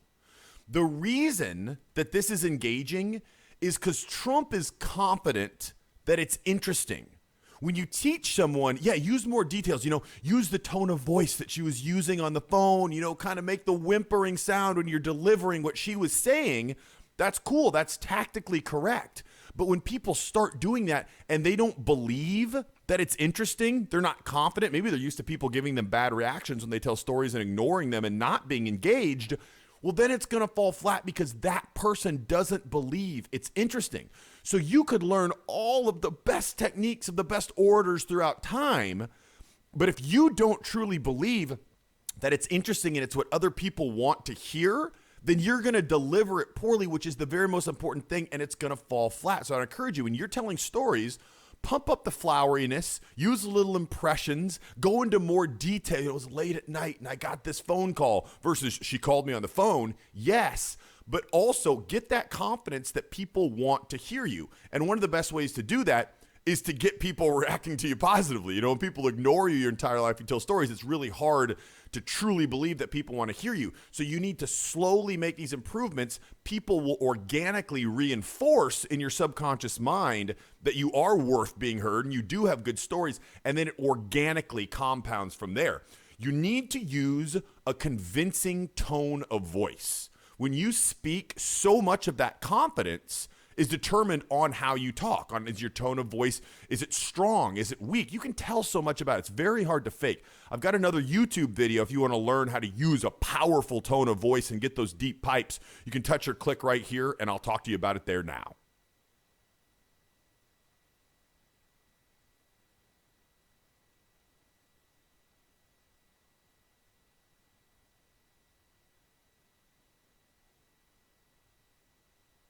Servus Männer, it's Red Pill Germany again. Today I want to talk about our current Pope of the Catholic Church, Pope Francis. And this is maybe long overdue that I say something about that. So I was raised Catholic and I also still consider myself being a Catholic, but I think I mentioned it time and time again in my videos, but now I really want to make a dedicated video about this topic and speak my mind on this topic. Every year it's getting harder and harder for me to go to church or to listen to what the church authorities have to say, because their message is actually turning more and more away from what is actually Christian or actually Catholic, and it becomes more and more related or close or alike to what the Green Party says or what these leftist, Marxists and social justice types are actually preaching. It becomes more and more a political speech and less about religion or about theology or something like that. So they're not dealing with aspects of the soul, but more with aspects of geopolicy and New World Order, UN kind of policy. And I'm sick and tired of it. And when I read now the Christmas message of our Pope, I really, it made me a bit sad and a bit angry at the same time. But it's nothing new, it's the usual. And I posted the link in English and in German down below. It's not too long, and the political half is the second half, so you can look it up and read it for yourself. Let me just comment a little bit on that and give you my thoughts and just my general message right away. I don't know if it makes any sense to say that, like people say Trump is not my president or Merkel is not my chancellor. I don't know if it makes a lot of sense to say now that Pope Francis is not my pope, whatever that means, you know. I mean, I didn't vote for him anyway. But this is basically what I would say, you know, that he's not my pope. My pope is the last pope, and he is not dead, he's still alive, and he's called Benedict, formerly known as Cardinal Ratzinger. And I have no idea what went on behind the scenes or why he's actually stepped back from the office, but let's just say he was different. Not completely, but in many key aspects he was different. And yeah, he cleared the throne, so to speak, or the chair of St. Peter. He cleared the path for a Marxist, for a New World Order Marxists. And yeah, so you can actually, as I said, read it for yourself, links down below. What I want to mention is not so much the individual sections. I mean, he talks a lot about different parts of the world, right? He talks about Africa and the Middle East, and he talks about America and certain difficulties that people are faced with there. And when he talks about those people, right, let's say their ancestors come from more southern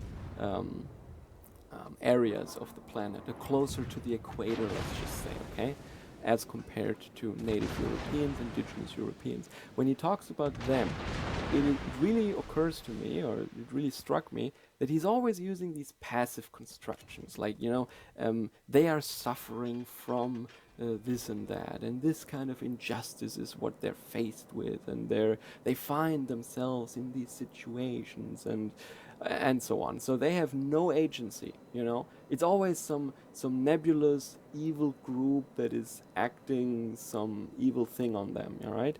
So as an example, like Africans, they're never the perpetrators of what happens there in Africa. It's always some group or someone, but never themselves, you know. But the reality is that obviously in these countries, of course, not everyone is a criminal, not everyone is a violent person there, but the people who do this violent stuff there are the people who live there. So they are Africans, they are Arabs or Middle Easterners, and they're doing that stuff, you know. And I'm not gonna talk now about the differences in culture or IQ or history or whatever is responsible. I'm just saying clear, observable fact of reality is that it's not some invading external force, but it is they themselves that cause these situations, right? And he also talks about Europe, but he talks about Europe in a much different way. Yeah? He doesn't talk about European people per se, but he says that, you know, many people from Africa, they come north and they want to cross the ocean and they just want to live a better life. They just want to have a life in dignity. Yeah? That this life should come without any effort and work and free of charge, you know. He doesn't say that, of course. But when he talks about Europeans, he says that these people who come north, they are facing a wall of indifference, you know. And Europeans are then characterized as people who are indifferent, and they're closing their hearts, and you know, they don't want to help these poor people in need. But I don't know how thick these Vatican walls are that he is hiding behind, and he should maybe remember that he is not only the Pope of the global Catholic Church, but he is also the Bishop of Rome, you know, and this is a European office. His people are the European people. But he tends to forget that, because I don't see these walls, you know, that he's talking about. Yeah? He doesn't mean actual walls, because there are no actual walls. Our borders are wide open, and whoever wants to cross them can just waltz in there. There is no border protection. And we have border enforcement or border protection patrols, what have you. But do you know what their actual job is? Their job is to hand out food and water and medication and give them clothes and smartphones and free credit cards. They are there to facilitate this process of colonization, migration, call it, they're not there to actually enforce our laws and keep people out. They're there to help them. Okay, so I don't know what kind of walls he's talking about. Maybe he's talking about that some Europeans are fed up and they don't want to pay anymore, and they see the great injustice that is done to the indigenous people of Europe, and who are to the thousands and 10,000s becoming victims of these newly arrived guests of ours, right? And also, I think that he is also working for a future in 100, 200 years, what have you, in which there will not be a single European person left on the planet.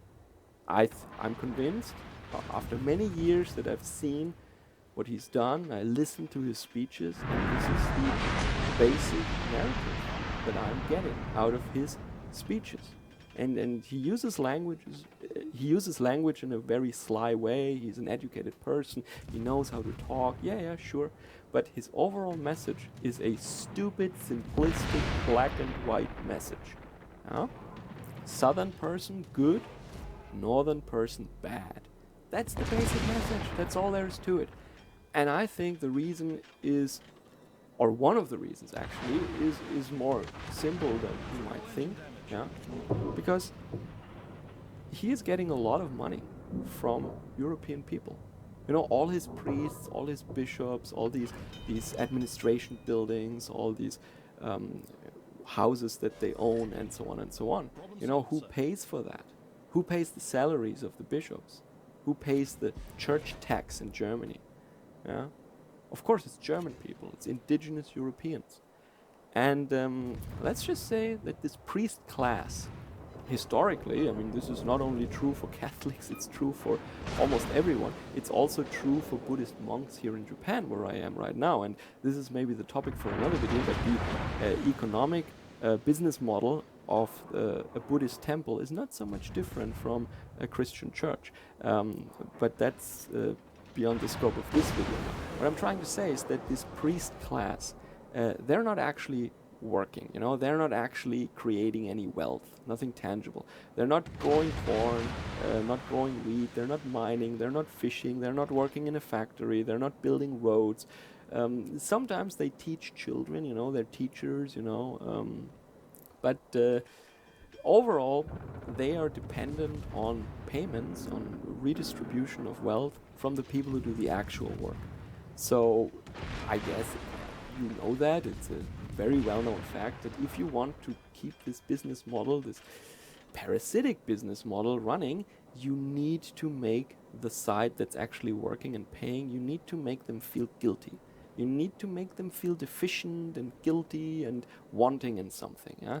And then you can milk and exploit this feeling of guilt, or the sense that there is something missing to their lives or whatever, or that they have to repent or to redeem themselves or something like that, right? And does he get money from Africans or some Middle Eastern migrants? No, he doesn't. He gets the money from white Europeans. So it's them he has to make feel guilty. And if you cannot make them feel guilty about what they do, because they're not doing anything wrong, they're just going to work and they pay their taxes and they obey the laws and they do no harm. So he has to dig up stories from 500 years ago, and at the same time, of course, make sure that the things that the Catholic Church did 500 years ago, that's ancient history, that's besides the point here. I mean, let's stick to the topic. So that's the business model. Make the white man feel inadequate and wanting and guilty, and then you can exploit him, and that's how they survive. That's how they keep their nice positions. They don't have to actually work. And then, that doesn't explain the whole thing. You wouldn't need migration or anything for that. I just think he's a Marxist. I just think he believes in the New World Order. And maybe European people are thinking too critically for him. They're not as easy to control. But that's besides the point actually now. I really don't want to go into hypotheses now of why would that be. This is just an observation I made over all the years, and I want to stick with the facts. And the facts are that his message is definitely a black and white message that's intended to harm Europeans and to uplift and to support the Southerners. Okay? That's a common theme throughout all his speeches and everything he does. Just an observation, and I think he's the wrong guy for the office of Pope, yeah, and that's why I say not my Pope.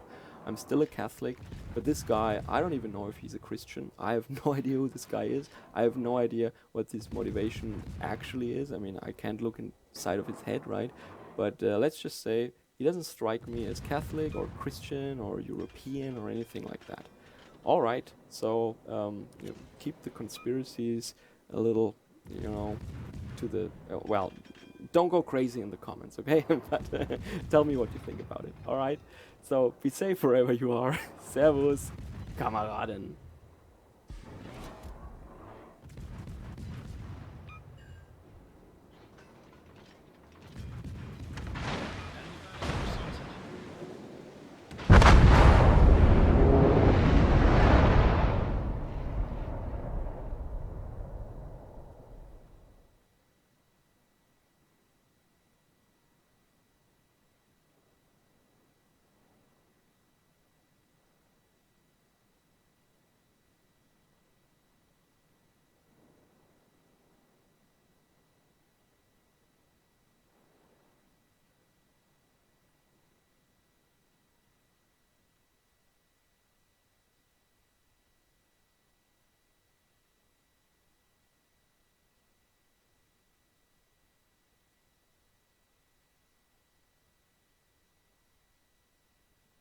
Attention, reporting the target position. He's about to win.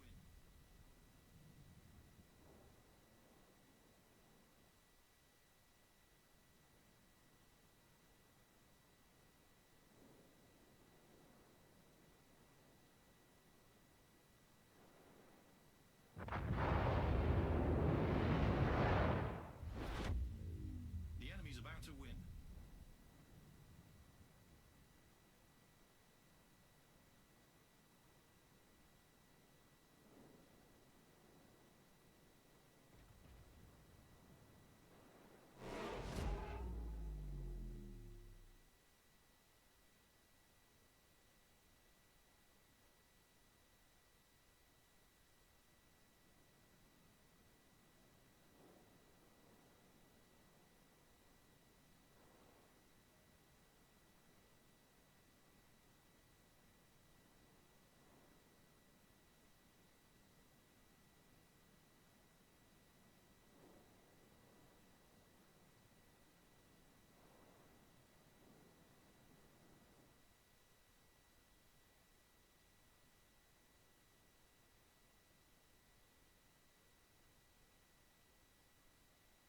Servus, Männer. I consider myself being a Catholic, but I think I mentioned it time and time again in my videos, but now I really want to make a dedicated video about this topic and yeah, speak my mind on this topic. Every year it's getting harder and harder for me to go to church or to listen to what the church authorities have to say. Because their message is actually turning more and more away from what is actually Christian or actually Catholic, and it becomes more and more related or close or alike to what the Green Party says or what you know, these leftist, Marxists and social justice types are actually preaching. It becomes more and more a political speech and less about religion or about yeah, theology or something like that. So they're not dealing with aspects of the soul, but more with aspects of geopolicy and yeah, new world order, UN kind of policy. And I'm sick and tired of it. And when I read now the Christmas message of our Pope, yeah, I really, well, it made me a bit sad and a bit angry at the same time. But it's nothing new. It's the usual. And I posted the link in English and in German down below. It's not too long, so, and the political half is the second half, so you can look it up and read it for yourself. Let me just comment a little bit on that and give you my thoughts and just my general message right away. I don't know if it makes any sense to say that. Like people say Trump is not my president or Merkel is not my chancellor. I don't know if it makes a lot of sense to say now that Pope Francis is not my pope, whatever that means. You know, I mean, I didn't vote for him anyway. But this is basically what I would say. You know, that he's not my pope. My pope is the last pope, and he is not dead. He's still alive. And he's called Benedict, formerly known as Cardinal Ratzinger, and I have no idea what went on behind the scenes or why he actually stepped back from the office, but let's just say he was different, not completely, but in many key aspects he was different, and yeah, he cleared the throne, so to speak, or the chair of St. Peter. He cleared the path for a Marxist, for a New World Order Marxists.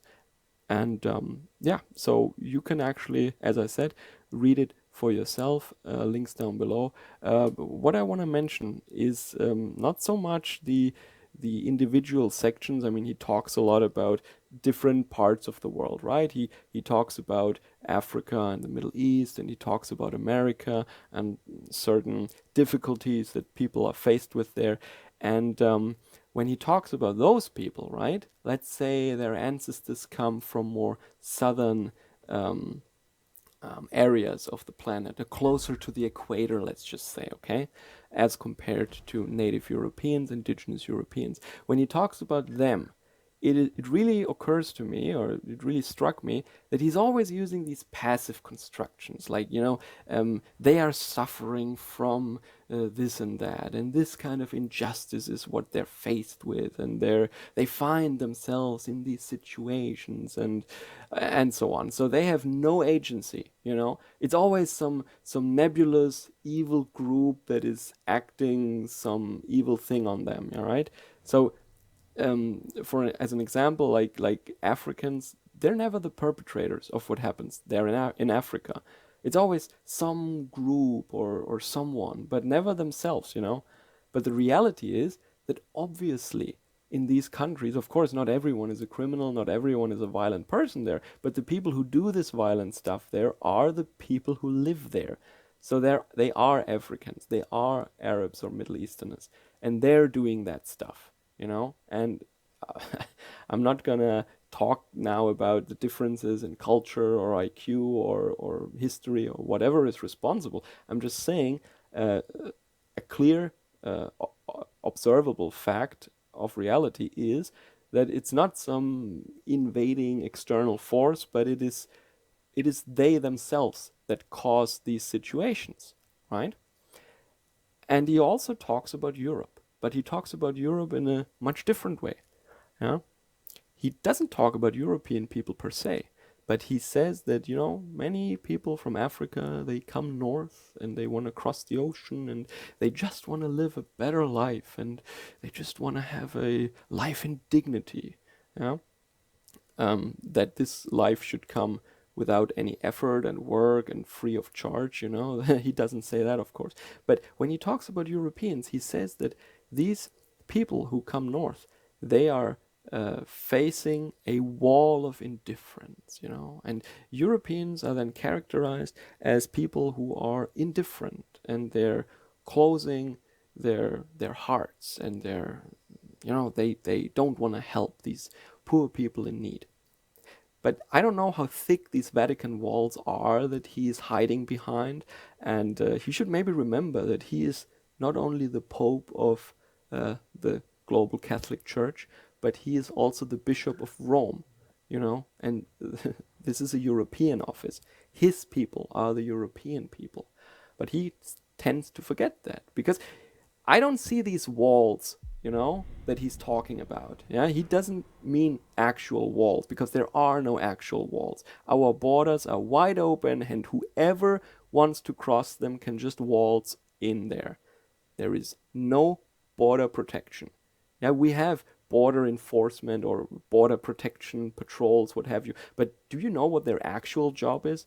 Their job is to hand out food and water and medication and give them clothes and smartphones and free credit cards. They are there to facilitate this process of colonization or migration, whatever you want to call it. They're not there to actually enforce our laws and keep people out. They're there to help them. Okay, so I don't know what kind of walls he's talking about. Maybe he's talking about that some Europeans are. Mein Name ist Martin Grön, ich bin 55 Jahre alt. Seit März 2005 bis heute erhielt ich entweder aufstockende Leistungen oder tatsächlich war voll alimentiert. Ich möchte jetzt in dem Video so ein paar Schweinereien, ich darf sie so nennen, die im SGB II, die bei den Jobcentern ablaufen, Ihnen vorstellen. Und ich hoffe, Sie können da was mitnehmen aus dem Beitrag. Ergänzend muss ich noch sagen, ich habe auch seit Ende 2005 bis so 2011, 2012 so in etwa ohne Flachs 1000 Leute betreut in einer ehrenamtlichen Tätigkeit und kenne mich also daher wirklich sehr gut im SGB II aus. Ja, beginnen möchte ich mit dieser Krux jetzt zuerst. Sie sehen es hier eingeblendet. Der in meinen Augen schon viel zu niedrige Eckregelsatz, der fußt auf einer falschen Berechnungsgrundlage. Das ist der Bundesregierung bekannt, aber da hat sich nichts geändert, da hat sich niemand drum gekümmert. Also folglich müsste der Eckregelsatz schon alleine deswegen um einiges höher sein. Tja, dann möchte ich Ihnen auch mal den Hartz-IV-Regelsatz für 2020 vorstellen. Allerdings wohlgemerkt, das sind jetzt 100%. Das wäre jetzt eine Bedarfsgemeinschaft, die aus einer Person besteht. Sind Sie verheiratet, haben Sie eine eheähnliche Gemeinschaft, dann haben Sie nur 90% und so weiter. Geht es runter bei Kindern und Jugendlichen. Also hier ist er 100%. Ich gehe da mal auf 2, 3 Posten ein. Die eine Sache ist der Posten hier, Wohnung, Energie, Wohninstandhaltung.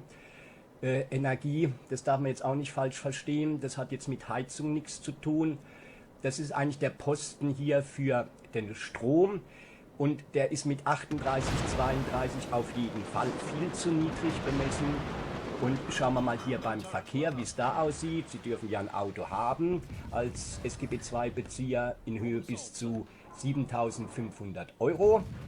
Selbst wenn Sie in dem Monat nicht fahren, also auch da nicht tanken und etc. pp., dann wird die Versicherung und die Steuer und der Wertverlust auf jeden Fall viel höher sein, als das hier aufgezeigt ist. Und ein Schlag wirklich, das darf ich jetzt hier so nennen, in die Fresse der Menschen ist hier dieser Posten, wo tatsächlich ein wahnsinnig hoher Betrag, Sie sehen selbst in Höhe von 1,12 € den Menschen zugestanden wird.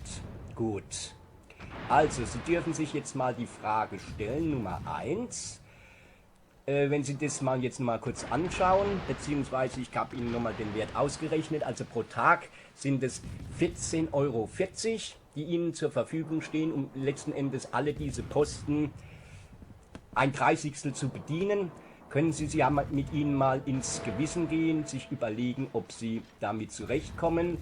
Und ich setze jetzt auch noch einen drauf. Sie wissen ja, es darf sanktioniert werden. Wenn wir jetzt eine Sanktion bekommen für 3 Monate, fliegen also 30% weg von den 432 €. Ja? Und dann blieben Ihnen für diese 3 Monate blieben Ihnen dann nur noch 10,08 € am Tag übrig. Kommen wir nun zu den Kosten der Unterkunft, zu den KDU. Da ist es so, hängt natürlich von Stadt zu Stadt, von Kommune zu Kommune, gibt es da Unterschiede. Dennoch gibt es Obergrenzen. Heißt, um es zu vereinfachen, die Stadt A sagt, okay, für eine Person zahlen wir mit der Grundmiete, mit den kalten Nebenkosten und mit den Heizkosten maximal 400 € als Rechenbeispiel. Der Mensch wohnt aber in einer Wohnung, die kosten mit allem Pipapo ohne Strom. Wie gesagt, der Strom ist ja am Eckregelsatz. würde er 480 € bezahlen müssen, dann muss er 80 € aus dem Eckregelsatz bestreiten. Heißt wiederum, ihm fehlen dann die 80 € zum Überleben. Und das geht aber teilweise noch höher. Also das ist auch mal wichtig zu wissen, dass es dann nicht wenige Menschen gibt, die aus ihrem Eckregelsatz noch die Differenz zu dem, was das Jobcenter zahlt, was die Firma zahlt, zu dem, was er an tatsächlicher Miete zahlt, ja, das dann eben hier um den Betrag unterdeckt ist. Kann man sich jetzt auch wieder die Frage stellen, ist das in Ordnung? Eine weitere Thematik sind die, in meinen Augen zumindest zu weit über 90%, ich muss es so nennen, sinnlosen, schwachsinnigen, idiotischen Maßnahmen. Da werden dann mal Socken gestrickt, da werden dann Mandalas ausgemalt, da werden dann irgendwelche wirklich komplett bescheuerten Dinge angeboten. Ich weiß jetzt nicht, ob Sie es wissen, diese Maßnahmen dienen nicht dem Menschen, sind nicht für den Menschen gemacht, sondern wirklich einzig und allein, um ihn aus der Arbeitslosenstatistik rauszubringen. Da gibt es ja noch viele andere Punkte, wie da rauskommt. Ist jemand krank, zählt er nicht mehr dafür als Beispiel. Ist jemand über 58 Jahre alt, zählt er nicht mehr dazu. Und eben steckt er in so Maßnahmen drin, zählt er eben auch nicht dazu. Also das, was Sie hören von den Arbeitslosenzahlen, die sind wahnsinnig nach unten frisiert worden. Meines Erachtens liegen die bei mindestens 6 bis 8 Millionen im Bund.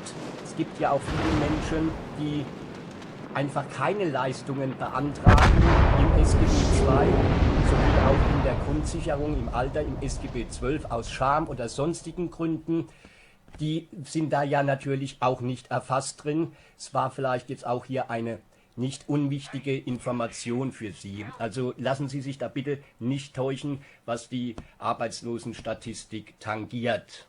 Ja, der nächste Brennpunkt sind die Bescheide, die je nach Größe oder Anzahl der Mitglieder in einer Bedarfsgemeinschaft wirklich bisweilen über 30, 40 Seiten lang gehen und die so kompliziert aufgedröselt sind, dass es nicht mal ich auch Schwierigkeiten hätte, die richtig zu lesen. Ich mache das dann immer in Form einer Excel-Tabelle, aber so der Normalsterbliche, der kann das nicht überprüfen.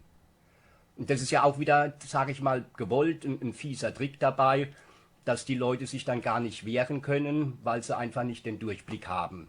Sind also extra kompliziert gehalten. Ferner ist es so, dass mindestens jeder zweite Bescheid falsch ist, allerdings nicht zu Ihren Gunsten, sondern zugunsten vom Jobcenter, von der Firma. Und wenn das nicht reklamiert wird, ja, werden halt da auch wieder, oder wird der Versuch unternommen, dass da Gelder eingespart werden. Und da ist es eben auch wichtig, sich zu wehren und immer einen Widerspruch zu machen, wenn man denkt, da ist irgendwas faul oder sich Hilfe suchen. Es gibt ja auch Beratungsstellen, die das auch mal gerne überprüfen. Also da nichts sich gefallen lassen. Und auch die meisten Widersprüche und die meisten Klagen sind in der Regel erfolgreich dann. Ja, ganz kurz noch was zur Eingliederungsvereinbarung. Ich nenne sie ja den Pakt mit dem Teufel. Da wird für ein halbes Jahr festgelegt, was die Firma Jobcenter, wie sie unterstützt und ja, was sie im Gegenzug zu leisten haben. Und da müssen Sie ganz genau aufpassen, was Sie da unterschreiben. Beziehungsweise am besten ist es nicht zu unterschreiben, wobei dann bekommen Sie es als Verwaltungsakt, aber das ist jetzt ein anderes Thema. Genau gucken, denn danach richtet sich's. Und wenn Sie da 1, 2 Punkte nicht erfüllen, dann haben Sie nämlich sofort eine Sanktion. Okay, das dazu.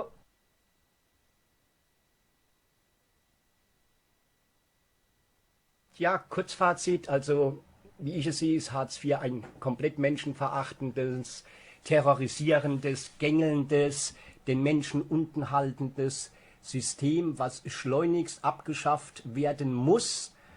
Es ist eine Plage für die Menschheit an sich und nicht hinzunehmen, dass sowas überhaupt im Bund hier möglich ist. Ich bedanke mich bei Hallo Meinung, dass ich da jetzt was veröffentlichen konnte und bedanke mich natürlich bei Ihnen als Zuhörer, Zuschauer, dass Sie es ausgehalten haben, mir so 10 Minuten zu lauschen. Ja, denken Sie bitte noch mal daran, also wenn ich von meinem Eckriegelsatz für die Miete was drauf zahlen muss, ist mein Existenzminimum nicht mehr gesichert und natürlich auch die Sanktionen. Also ein Ding der Unmöglichkeit. Wenn es das Existenzminimum ist, dann darf davon nichts abgezogen werden. Ich hoffe, das Video hat Ihnen gefallen, wobei man da vielleicht gar nicht von Gefallen reden kann, weil da viele Sachen aufgedeckt worden sind, hoffe ich. Ich bedanke mich nochmal bei allen und passen Sie exorbitant gut auf sich auf. Das war der Mensch Martin. Tschüss.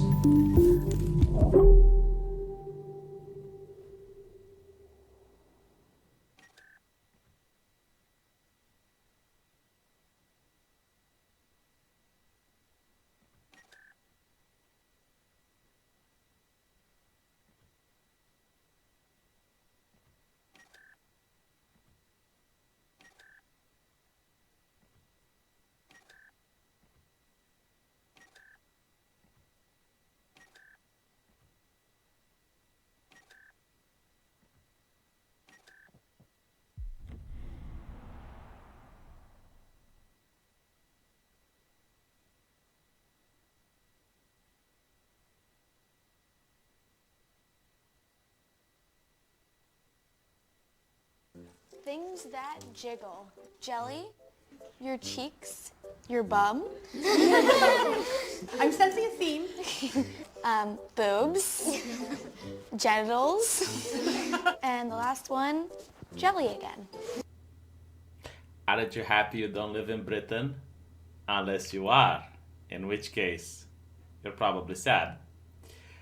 I'm giving you a heads up, I'm going to remove this video on the last day of December because of the COPPA regulations. Now, technically this video is COPPA compliant because it's not meant for children, but it shows children, so it's a gray area.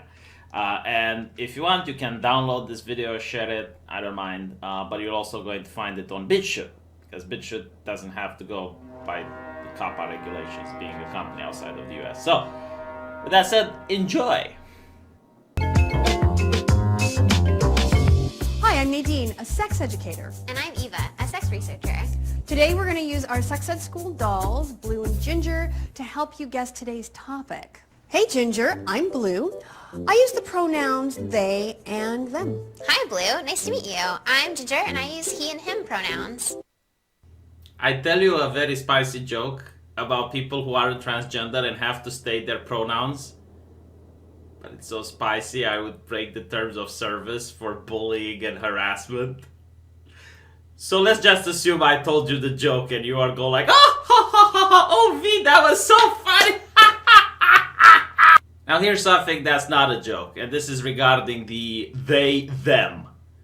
Now the reason we're supposed to respect a transgender's pronoun, like even if you have a human being in front of you that wants to identify as a woman, but all of your bodily senses are telling you it's a man, you play along, arguably because the suicide rates within the transgender community are quite high.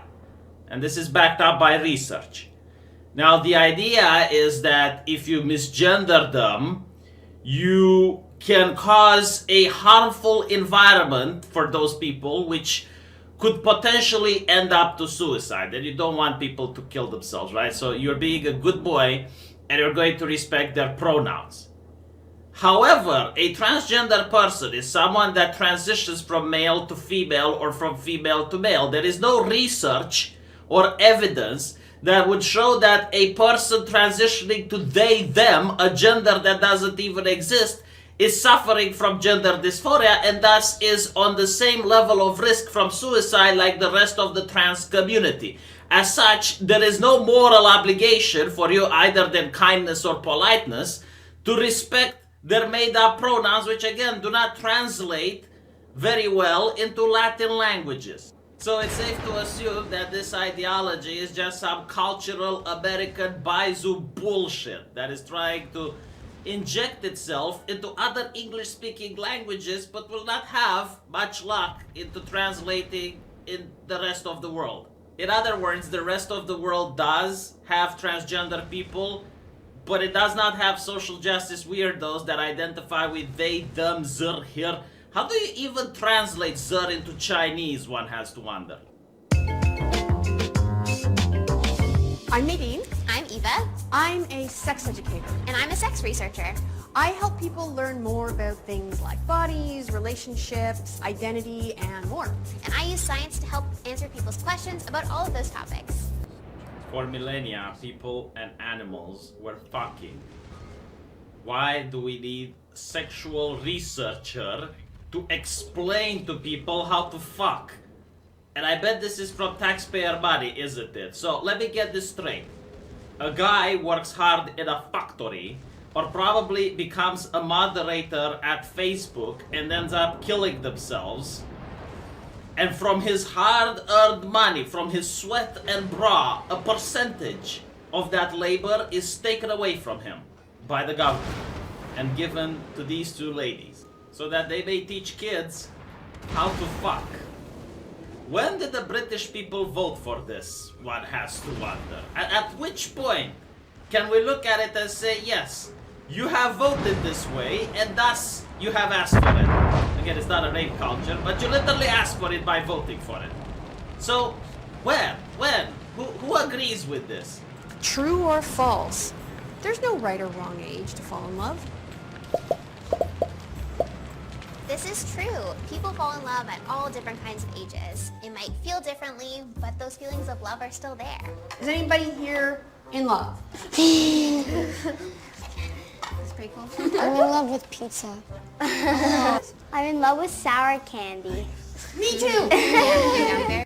This video kind of takes me back a little bit, makes me feel nostalgic of the times when I was a kid. That particular age of innocence, where you don't really understand the world and you're just playing, you're just having fun. Luckily, I didn't have two adults barging in, teaching me how to masturbate. What about things that could happen if you masturbate, since some people consider masturbation a form of self-love? What does masturbate mean? It's basically when you touch yourself for sexual pleasure, so a lot of people like to touch or stimulate their genitals in a way that feels good.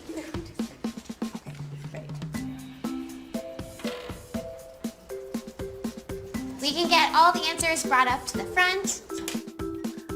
You will want to have sex. So if we're thinking about wanting to have sex with another person, oftentimes not, because you can make yourself feel good on your own, so you don't really need to have sex with somebody else. You might feel comfortable masturbating way before you feel comfortable having sex with another person. Absolutely. They will get arrested. You will not get arrested if a person masturbates, they are not in danger of getting arrested. Unless you do it in public. If you're doing it in private, you will be fine. It is not illegal. A woman may leak. So if we're thinking about people with vaginas, sometimes if they're feeling aroused in that way, their vagina will produce a certain kind of lubrication. And that's a very normal thing for bodies with vaginas to do. They will have a boner. So, skeleton. People with vulvas or clitorises and people with penises, that erectile tissue can swell with blood, causing an erection. You know what? Seriously, fuck it. I'm converting to Islam. No, I'm not even saying it in jest. I'm legitimately considering converting to Islam because it seems that if they don't respect people as Christians, maybe they should fear people as Muslims. And I'm not talking about fear of violence or anything like that. No. I'm talking about fear of a lawsuit. Or fear that the Muslim community might just pull their kids out of their schools in order to avoid this shit. Right? Because a lot of people from the West were chuckling. They were like, look at these Muslims protesting. Well, yeah, would you not? Would you not? In this situation, would you not? Like, do you send your kid to school in order to learn math, science, to learn things that would help him get a job in the future? Or do you send them to school in order to be lectured by these they-them ladies about sexual education at a very young age, by the way? Like, whatever happened that some conversations need to happen within the family? Whatever happened that, maybe it's not the school's job to teach kids these things? Like, do the parents even have any sort of role in the education of the child anymore? And what if the parent disagrees with some of the things that are being taught at school? Oh, I know that the parent is a bigot, isn't it? He's a homophobe. Well, turns out Muslims aren't bigots. Turns out they're not homophobic, because I'll tell you what, when they went and protested in front of the schools because of this shit, I have read articles from The Guardian. I have read articles from the BBC. Not a single one that I have read called them bigots, homophobes, extremists, far right. No, what a concerned religious parent. That's what I want to be. That's what I want to be when I have a kid. I want to be a concerned religious parent. And I guess the only way to do that is to convert to Islam. Do I even have a Muslim subscriber? Do I? Because I know when I opened my Patreon, I had this guy from Saudi Arabia giving me money. I'm not even kidding, that actually happened. But like, do I have any Muslim subscribers here? Because I want to talk. Like, let's have a theological conversation. Maybe it can sway me to the light. Maybe let's talk about the pillars or something. You know, like tell me, what do I need to do?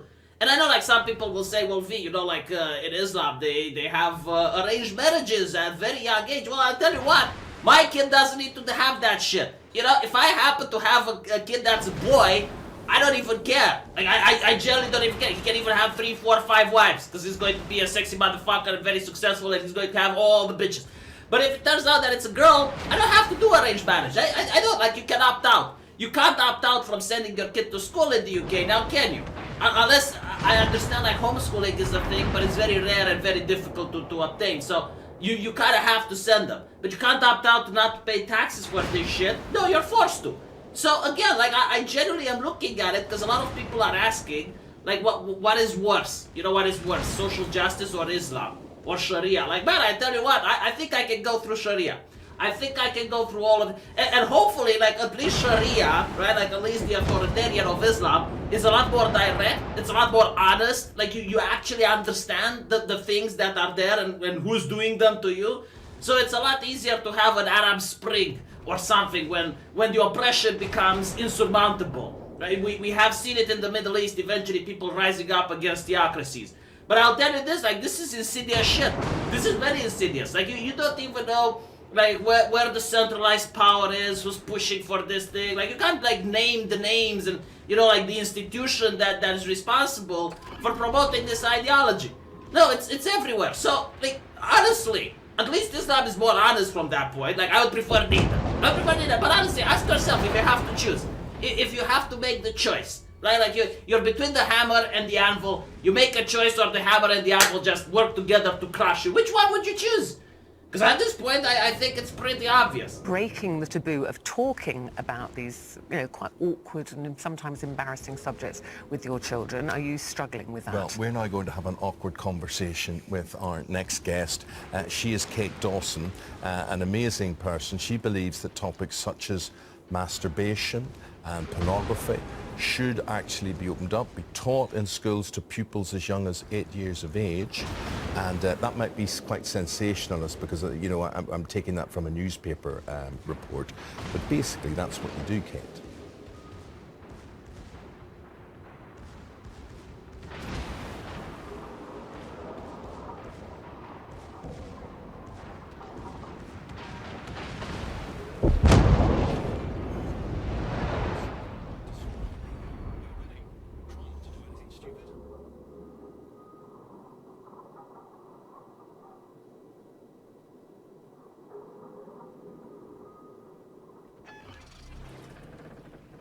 Enemy battleship sighted. Spotter airborne.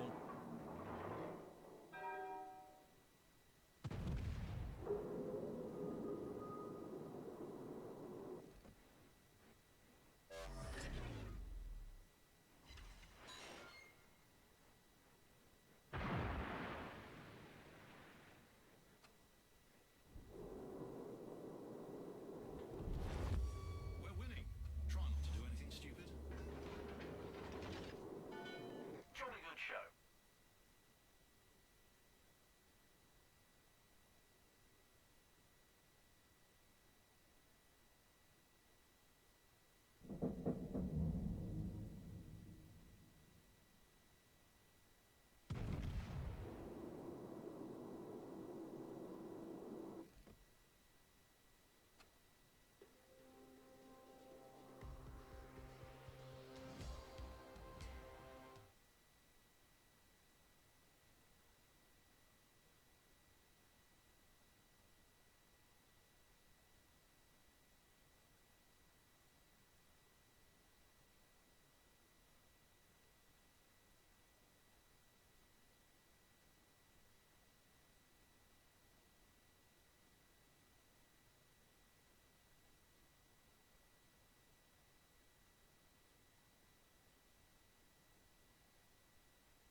There are gloomy days such as this, when I feel truly alone, because no one understands how difficult my job is. No one can empathize with me so I can have a conversation with them about it. Imagine waking up and reading the news in order to decide what you're going to talk about. And the first news that pops out is that transgender woman is accused for hate speech because she wore a shirt that said she's a biological male. Like, the first reaction is... Are you serious? And then you double check the news, you look at the sources, and it's like, oh my god, no, they're not kidding. No wonder The Onion is going bankrupt, because how can you make sarcasm anymore? You know, I definitely feel that I'm going to lose my job because I'm becoming irrelevant. I don't even need to make fun of the news anymore. The news just make fun of themselves. But yeah, apparently transgenderism has transcended the idea that they're defending individuals, that they're supposed to defend the actual people on the ground, and has transcended into an ideology where defending the ideology is more important than the actual human. And I looked on the Twitter a little bit. Now, a lot of people don't understand, like, V, why are you on Twitter? It is the most horrible place in the world. Why are you there? And I don't think you understand how important Twitter is for society, unfortunately. Because you have all these radicals with very radical concepts on Twitter that just radicalize themselves constantly by blocking any dissent, by blocking anyone that disagrees. And they have like only their echo chamber, the little circle jerk. And they just push their ideology to the max, where they kind of justify just attacking a transgender woman for having the wrong opinions on transgenderism. And then these people push their ideas on the blue checkbox. And the blue checkbox happen to be journalists, politicians, which then take that poison, that garbage from the Twitter, and push it on the rest of the population. So the fact if you are or aren't on the Twitter, it's pretty irrelevant at this point. At least you kind of see the madness and you can talk about it before it becomes mainstream. So to provide a little bit of context, because South Park decided to tackle the subject of transgender women participating in sports with other biological women, most of the activists are now livid. They're absolutely fuming because they noticed that the overwhelming majority of the population sided with South Park rather than to side with their ideology. So they realized that they are an enormously tiny vocal minority. So now they're out for blood. They want to take certain people from society, especially high-profile targets, and make examples out of them to get everyone to stand back in line. And one of these examples seems to be J.K. Rowling. Now, J.K. Rowling, look at the case of a woman by the name of Maya Forstater, which is a researcher. And unfortunately, she didn't realize that in 2019, you're not allowed to have personal opinions if you want to work in a position as a researcher.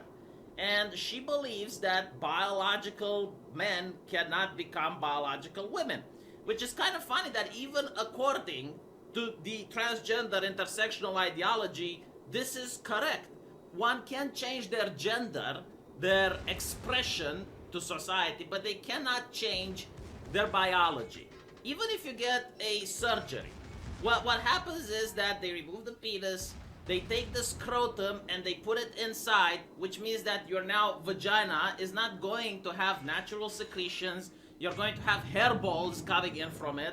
You're going to need to put a dildo for several hours a day inside so that you have the process of dilation. You're not going to have a uterus. You're not going to have ovaries. So it's something cosmetic that helps people identify with their gender, but it's not biological. But then again, what do I know? You know, I just finished med school. I didn't finish the more important sciences of our day, which is gender studies and all of the intersectionality enlightenment that somehow eludes me. Luckily, I'm in Romania, so they can't get me fired. But who knows? You know, might be fired for a wrong thing. But tell you what, if it comes to that, I'll believe. You know, if you tell me, V, unless you believe that you can change someone's biology, we'll fire you, I'll be on board the next day. But anyway, right. So, this lady was upset that she got fired for apparently believing one cannot polymorph biological sex.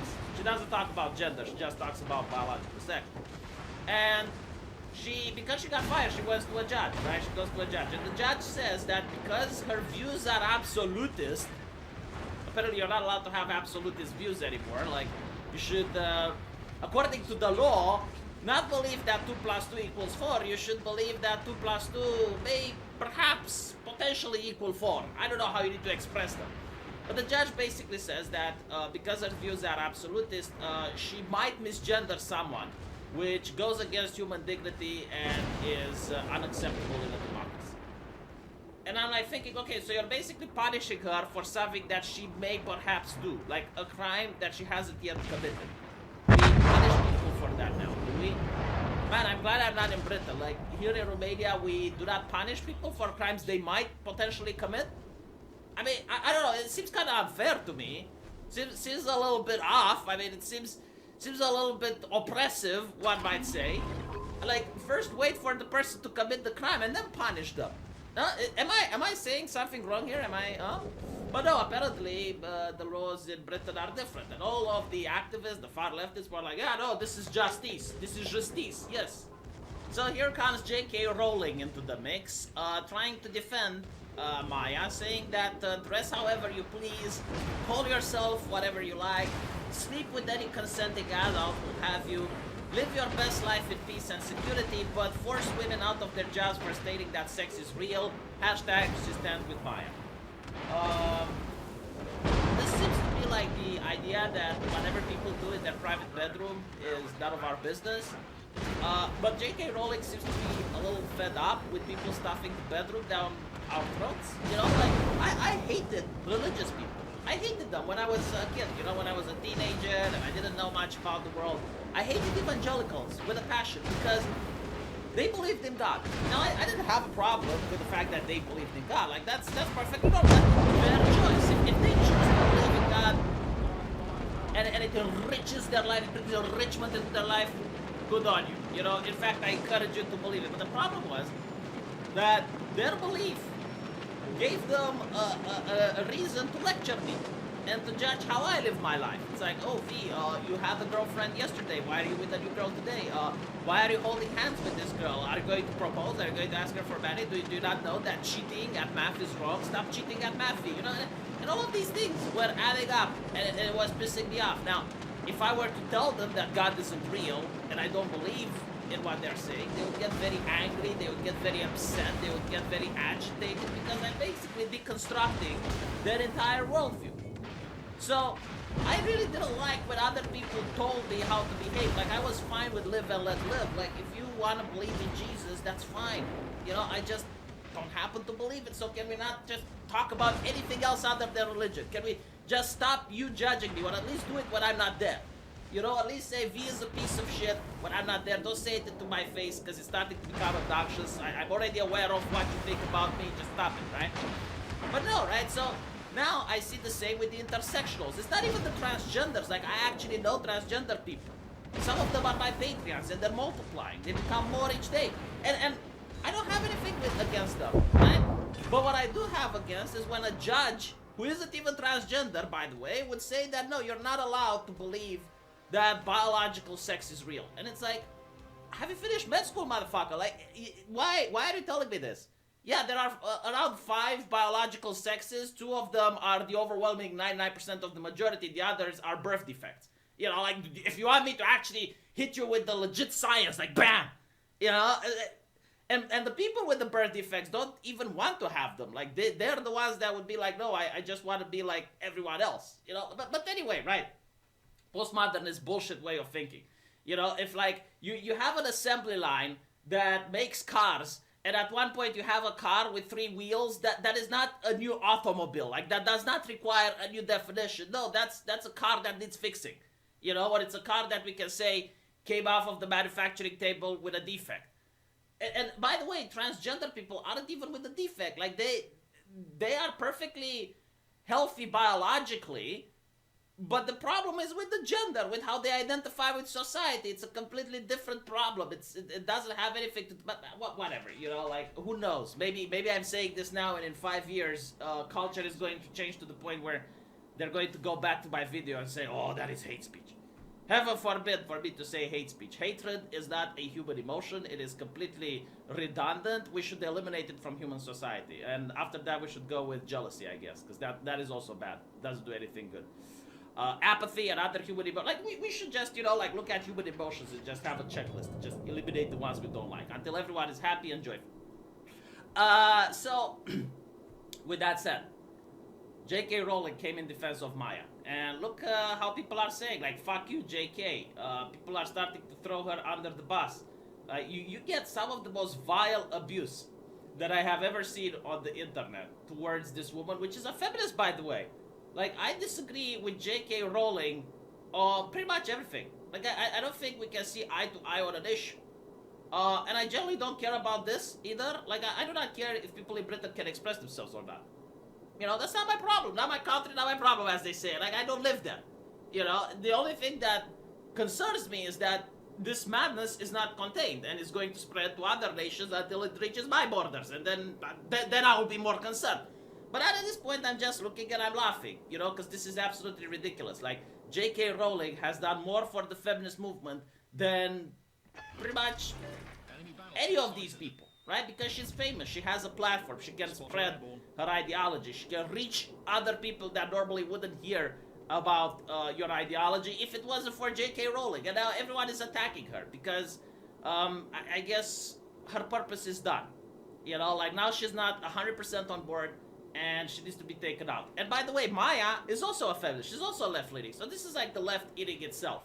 And in a way, to me, it's quite hilarious because you used to have feminists bullying other people on the internet and, you know, trying to say that people need to be censored, certain opinions should not be allowed, you do not want to give a platform to an MRA or to anyone that's against feminism, right? Because you don't want to platform bigots. And then the transgenders started bullying the feminists and they're using the same logic. It's like, well, why would you give a platform to a TERF, a trans exclusionary radical feminist? Like, you're platforming hatred. Just ignore these people. Just, you know, take away their bank accounts, try to do anything that's legal and nasty against them. And, you know, now the feminists are being bullied. And I definitely think that the transgenders are going to be bullied next by the non-binary people. Because a transgender person wants to identify as another gender, right? Like, they transcend their gender. So from male, they become female. And they believe that there are two genders in order to do this. But now you have, like, the non-binary, the people who don't even make an effort, the people who don't even claim to be transgender. They're basically like the pink-haired social justice activists who would go on and they would say to a transgender person who doesn't believe like them that they're true scum, that you think that in order to be transgender you need to have like passing privilege and, you know, all these buzzwords that they make up. And I think that the non-binary are going to bully the transgender in the future. It's just like the way this ideology goes. It's just someone constantly has to bully someone else in order to feel justified as a human being. Like, they can't just live and let live. You know, like, if you were to tell me, by the way, some people kilometers away believe this, that doesn't affect you, I'm like, yeah, I don't care. But no, like, these people would definitely care. You know, if they would know that in some household, someone communicates with someone else at the dinner table about something that is not politically correct, they're living about it. They just can't sleep that night. They're like, oh no, how can they say that? And this goes all the way up to Mark Hamill. Now, Mark Hamill initially liked J.K. Rowling's tweet. And then, as people like to call it, the Twitter mafia descended upon him and kind of gave him the message, if you ever want to work in Hollywood again, you better have the correct people. Like, isn't that funny? Isn't that interesting how Hollywood has thousands of people working there and 99% have the same opinions on the same subjects? Isn't that interesting? Like, how can you get that?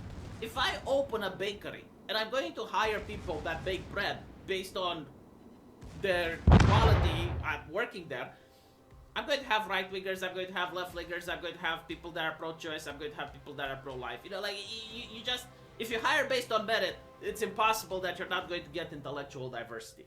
But what ends up happening in Hollywood is that everybody seems to be on the same page. And given what I'm seeing with Mark Hamill, that just confirms what I've always feared, that if you do not have the correct opinions, if you do not have the correct stances on things, then you are going to not have a difficult time finding a job. So Mark Hamill immediately bends the knee and understands that he's a bigot and he needs to suck the proverbial schlong. And I know that this sounds ridiculous what I'm saying, but just think about it. You need to suck the schlong, you bigot, because if you actually meet a person and you don't know that they're transgender, and you date them, you like them, you take them to the bedroom, and then you find out that the person even has a schlong, if you do not have sex with them, that makes you transphobic because you do not believe that men can become women, which means that you are like Maya. I genuinely want to see an answer to this question and being proven wrong, but they would never prove you wrong. They just call you hateful and they don't even platform you. This is why they don't platform you, because they can't, you know, just follow their logic to the logical conclusion. But it's not only that. What's even more interesting is that you actually have activists that are stating this. Like, you have activists that are definitely stating that you are not allowed to refuse a person if they have a schlong. Like, I remember a couple of days ago that there was this activist very angry because cis women do not want to boycott men who would not sleep with transgender women. And these people do not understand, like, your madness is contained on Twitter. And you might scare people, you might block them, you might, you know, get them fired, you might silence them, but you're not going to change their mind. Like, people are still going to vote against your best wishes. People are still going to live their lives in the way they think is fit. And bouncing on someone's cock is a privilege, not a right. Bouncing on my dick is my choice, and honestly, I think the dick is the last frontier to be. You know, it's like the last line of defense. That's the last thing that I can say. If this gets taken away by an ideology, then everything else has already been gone. But anyway, in the end, J.K. Rowling decides to virtue signal, and she doesn't get it. Like, J.K., virtue signaling works if the social justice activists are on your side, but the train has long left the station the moment you decided not to be 100% on their side. Like, even though you believe 99.9% of the issues that they do, and you disagree on this tiny point, you're gone, you're out. You're out. Now, luckily, there's nothing they can do to her, because she's already made enough of a fortune to live fine for 3 lifetimes if she decides to stop doing anything at this point. And she is so famous, and she's actually, believe it or not, a good author. Like, she does make interesting stories. Now, I don't know if she can keep making those interesting stories, but some of the books that she wrote are beloved by millions. So, you know, like, in front of the irrefutable evidence, I can't say, oh, well, she's shy. No, she's not shy. She's actually good. She did say something that impressed me, by the way. She said that she doesn't want her books to go to schools because she doesn't want kids to be forced to read her books. So she's anti-authoritarian like that. No, that's kind of nice. But what I do find it interesting is her latest virtue signal. Is that, do you know that Lord Voldemort would have been against Brexit? Why didn't you write it in your book then? Why is it in your book? You know, I really hate this idea that when you write something and then you just say things about certain characters that have nothing to do with the story. And it makes me think that you're saying them just so you can retroactively get brownie points. Like, when you started writing the book, you didn't write Hermione Black, and now you're like, well, you know what? She was black. She could have been. Well, that's a lazy cop-out. You started making the character the way you think, like you make Voldemort a Tory campaigner against Brexit. What are you doing? But you know, let's talk a little bit about Voldemort. I really hate it when the leftists are using fictional characters in order to promote their agenda, you know, and I'm a firm believer that once the art is done, it doesn't belong to the artist anymore, it belongs in the hands of the public. So, let's look at Voldemort. Well, weren't the wizards oppressed? Like, weren't the wizards a minority of people, and they had to constantly hide themselves from the majority of non-magical spell users? So yeah, I kind of see why some of them would want to come out of the shadows. Now, if you talk about Lord Voldemort and comparing him with Hitler, which is pretty much what I think is being done here, Hitler wasn't a nationalist, right? He wasn't a person that wanted to isolate Germany from the rest of the world. No, he was an imperialist. He wanted an empire. He wanted Germany to interact with the rest of the world militarily. He wanted Germany to interact with everyone. That was the problem. You can't say that he was an isolationist. You can say many things about him, but isolationist isn't one of them. And, you know, like, I don't think Boris Johnson, by not wanting to be under the European Union, you can make the comparison. You know, I don't think like Lord Voldemort is bad in the books because he wanted to seclude the wizard world completely from the Mugbloods. I don't think that was the issue that people took with Voldemort. It's like, yeah, he had an isolationist tactic. He wanted Hogwarts to be completely isolated from the rest of the world. And yeah, no, that's I don't think that is it. So enough with the virtue signaling. No one buys it. No one believes this shit. I don't think Voldemort would have voted for Brexit. I think Voldemort would have took control of Britain and then conquered the European Union. If you ask someone to be like Voldemort, it would probably be someone like Guy Verhofstadt that talks about the European culture and preserving the European culture from the American corporations from Silicon Valley, who fills the chamber of parliament with flags and European Union anthem and passes legislation that forbids you from burning or insulting the EU flag. You know, I think these people have more in common with Voldemort than a British person that honestly looks like this.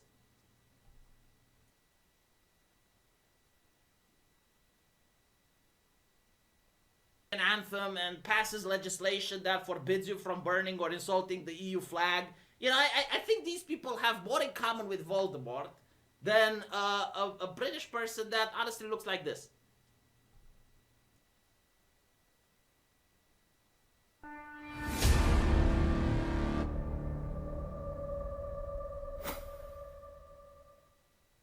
Hi everyone, this story is so shocking and it's got such gravitas. So I've actually written down what I wanted to say to open this segment, because I wanted to make sure that I've put it in the right context and got everything down word for word.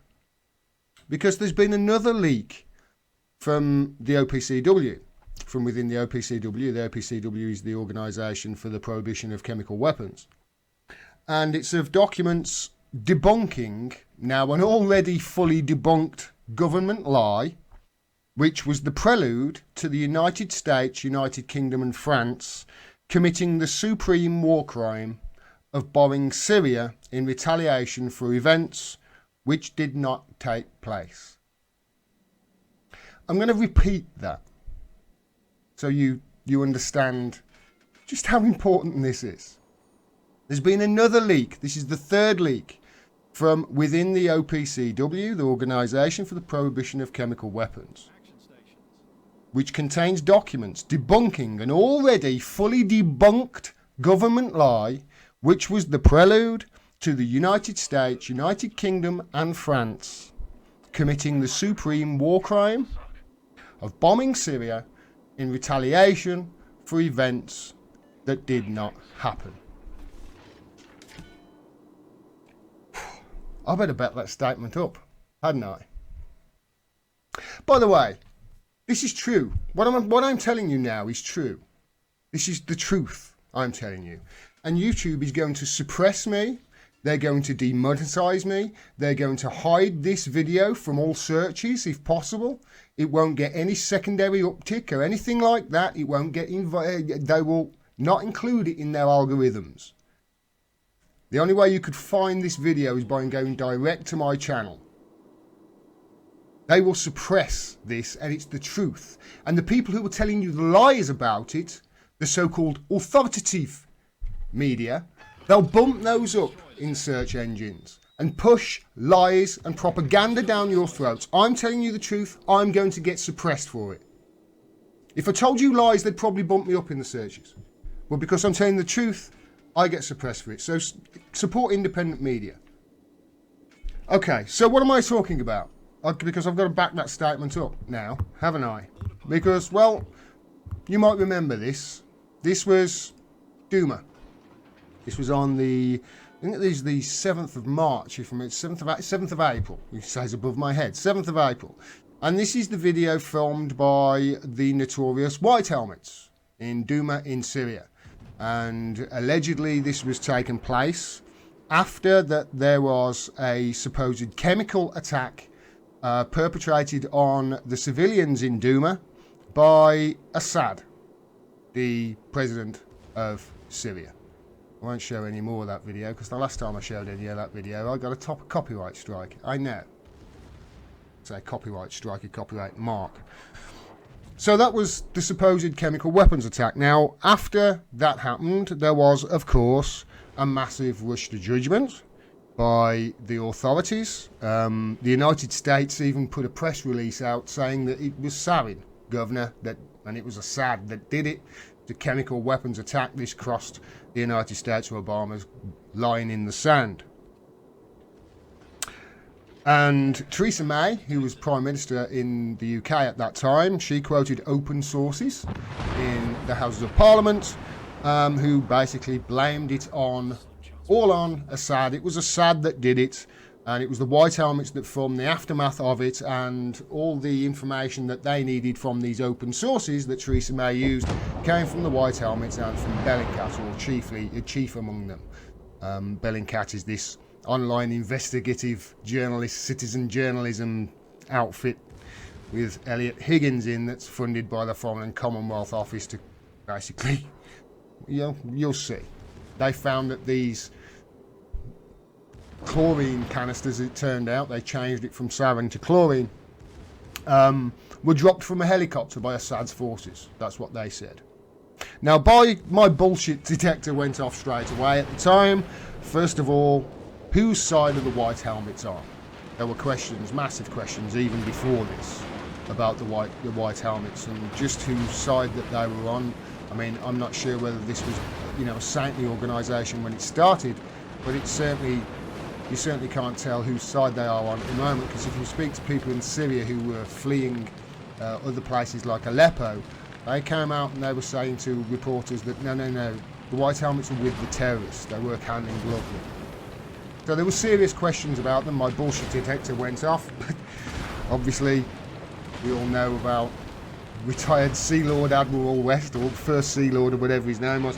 He was on the BBC saying it makes no sense for Assad to do this because he's winning the war, and the one thing that would galvanise the forces against him is him using chemical weapons. It makes no sense at all. The only people who would benefit from this at this time is the rebels in that area. So there were huge questions about it, and especially when you look at the rush to judgment as well. It was very iffy. Nevertheless, the United States, the United Kingdom and France went ahead and bombed Syria.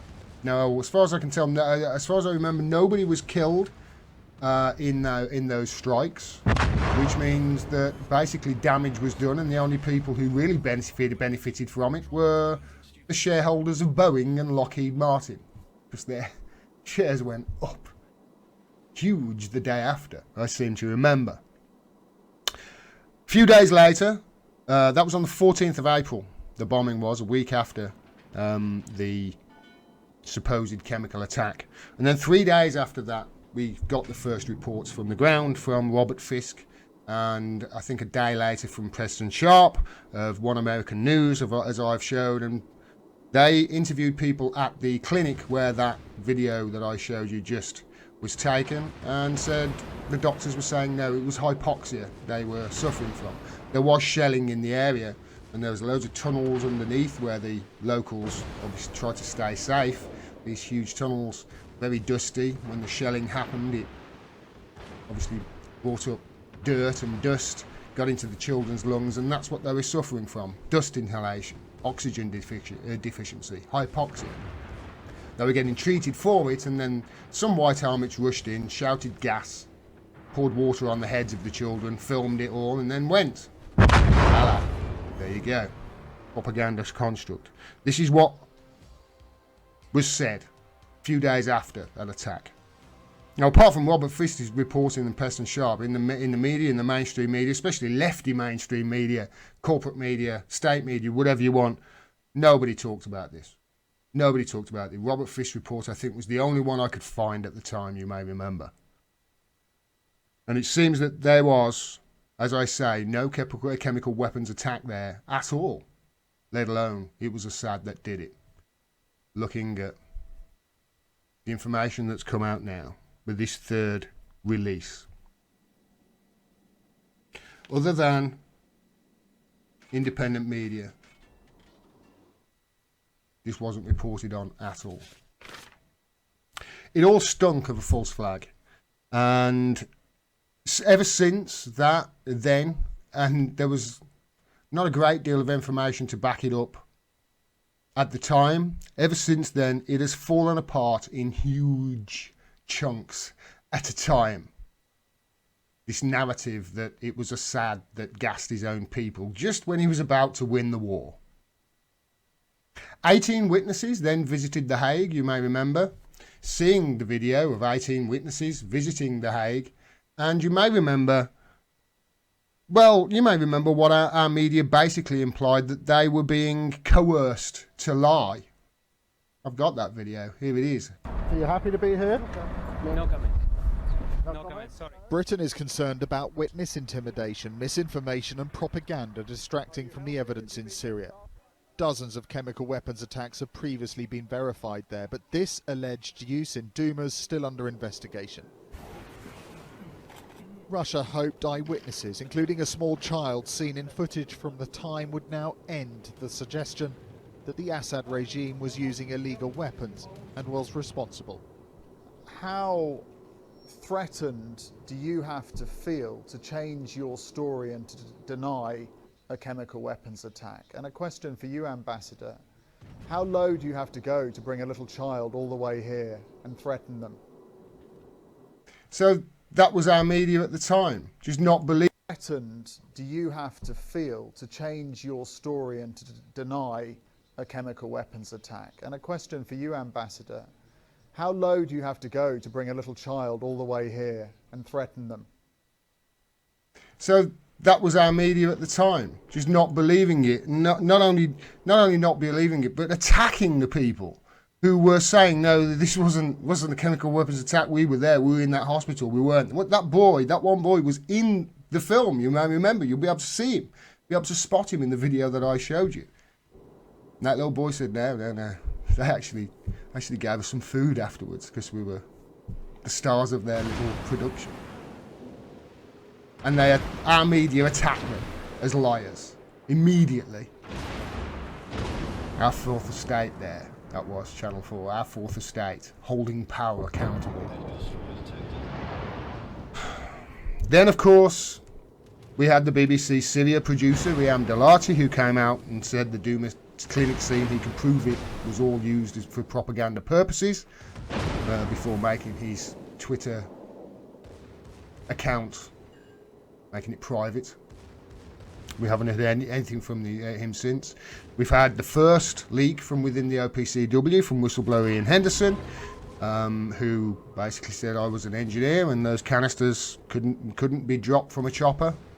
And my report was missed out of the OPCW report. Here's my report. We've seen that document. It's a verified document. We know that OPCW suppressed it because it went counter to their narrative, which led to them committing this supreme war crime. He actually found that no, it wasn't. They weren't dropped from a chopper and most likely placed there. That's what his report found, and they didn't put that in the final OPCW report. Then there was the second leak with the email from within the OPCW accusing the hierarchy of doctoring the report, and we had a media silence on that, and the first leak as well. It was just media silence both times. You know, I think the second time, apart from Tucker Carlson in the US covered it, the second leak, and Peter Hitchens did in his blog in the Daily Mail. That was it. But now there's a third leak. And here it is. And it's from WikiLeaks, so we know it's from a trusted source again. The second leak was from WikiLeaks as well. This is part 3. It says today WikiLeaks releases more documents showing internal disagreement within the OPCW about how facts were misrepresented in a redacted version of a report on an alleged chemical attack in Duma, Syria in April 2018. Amongst these is a memorandum written in protest by one of the scientists sent on a fact-finding mission to investigate the attack. It is dated the 14th of March 2019 and is addressed to Fernando Arias, Director General of the organisation.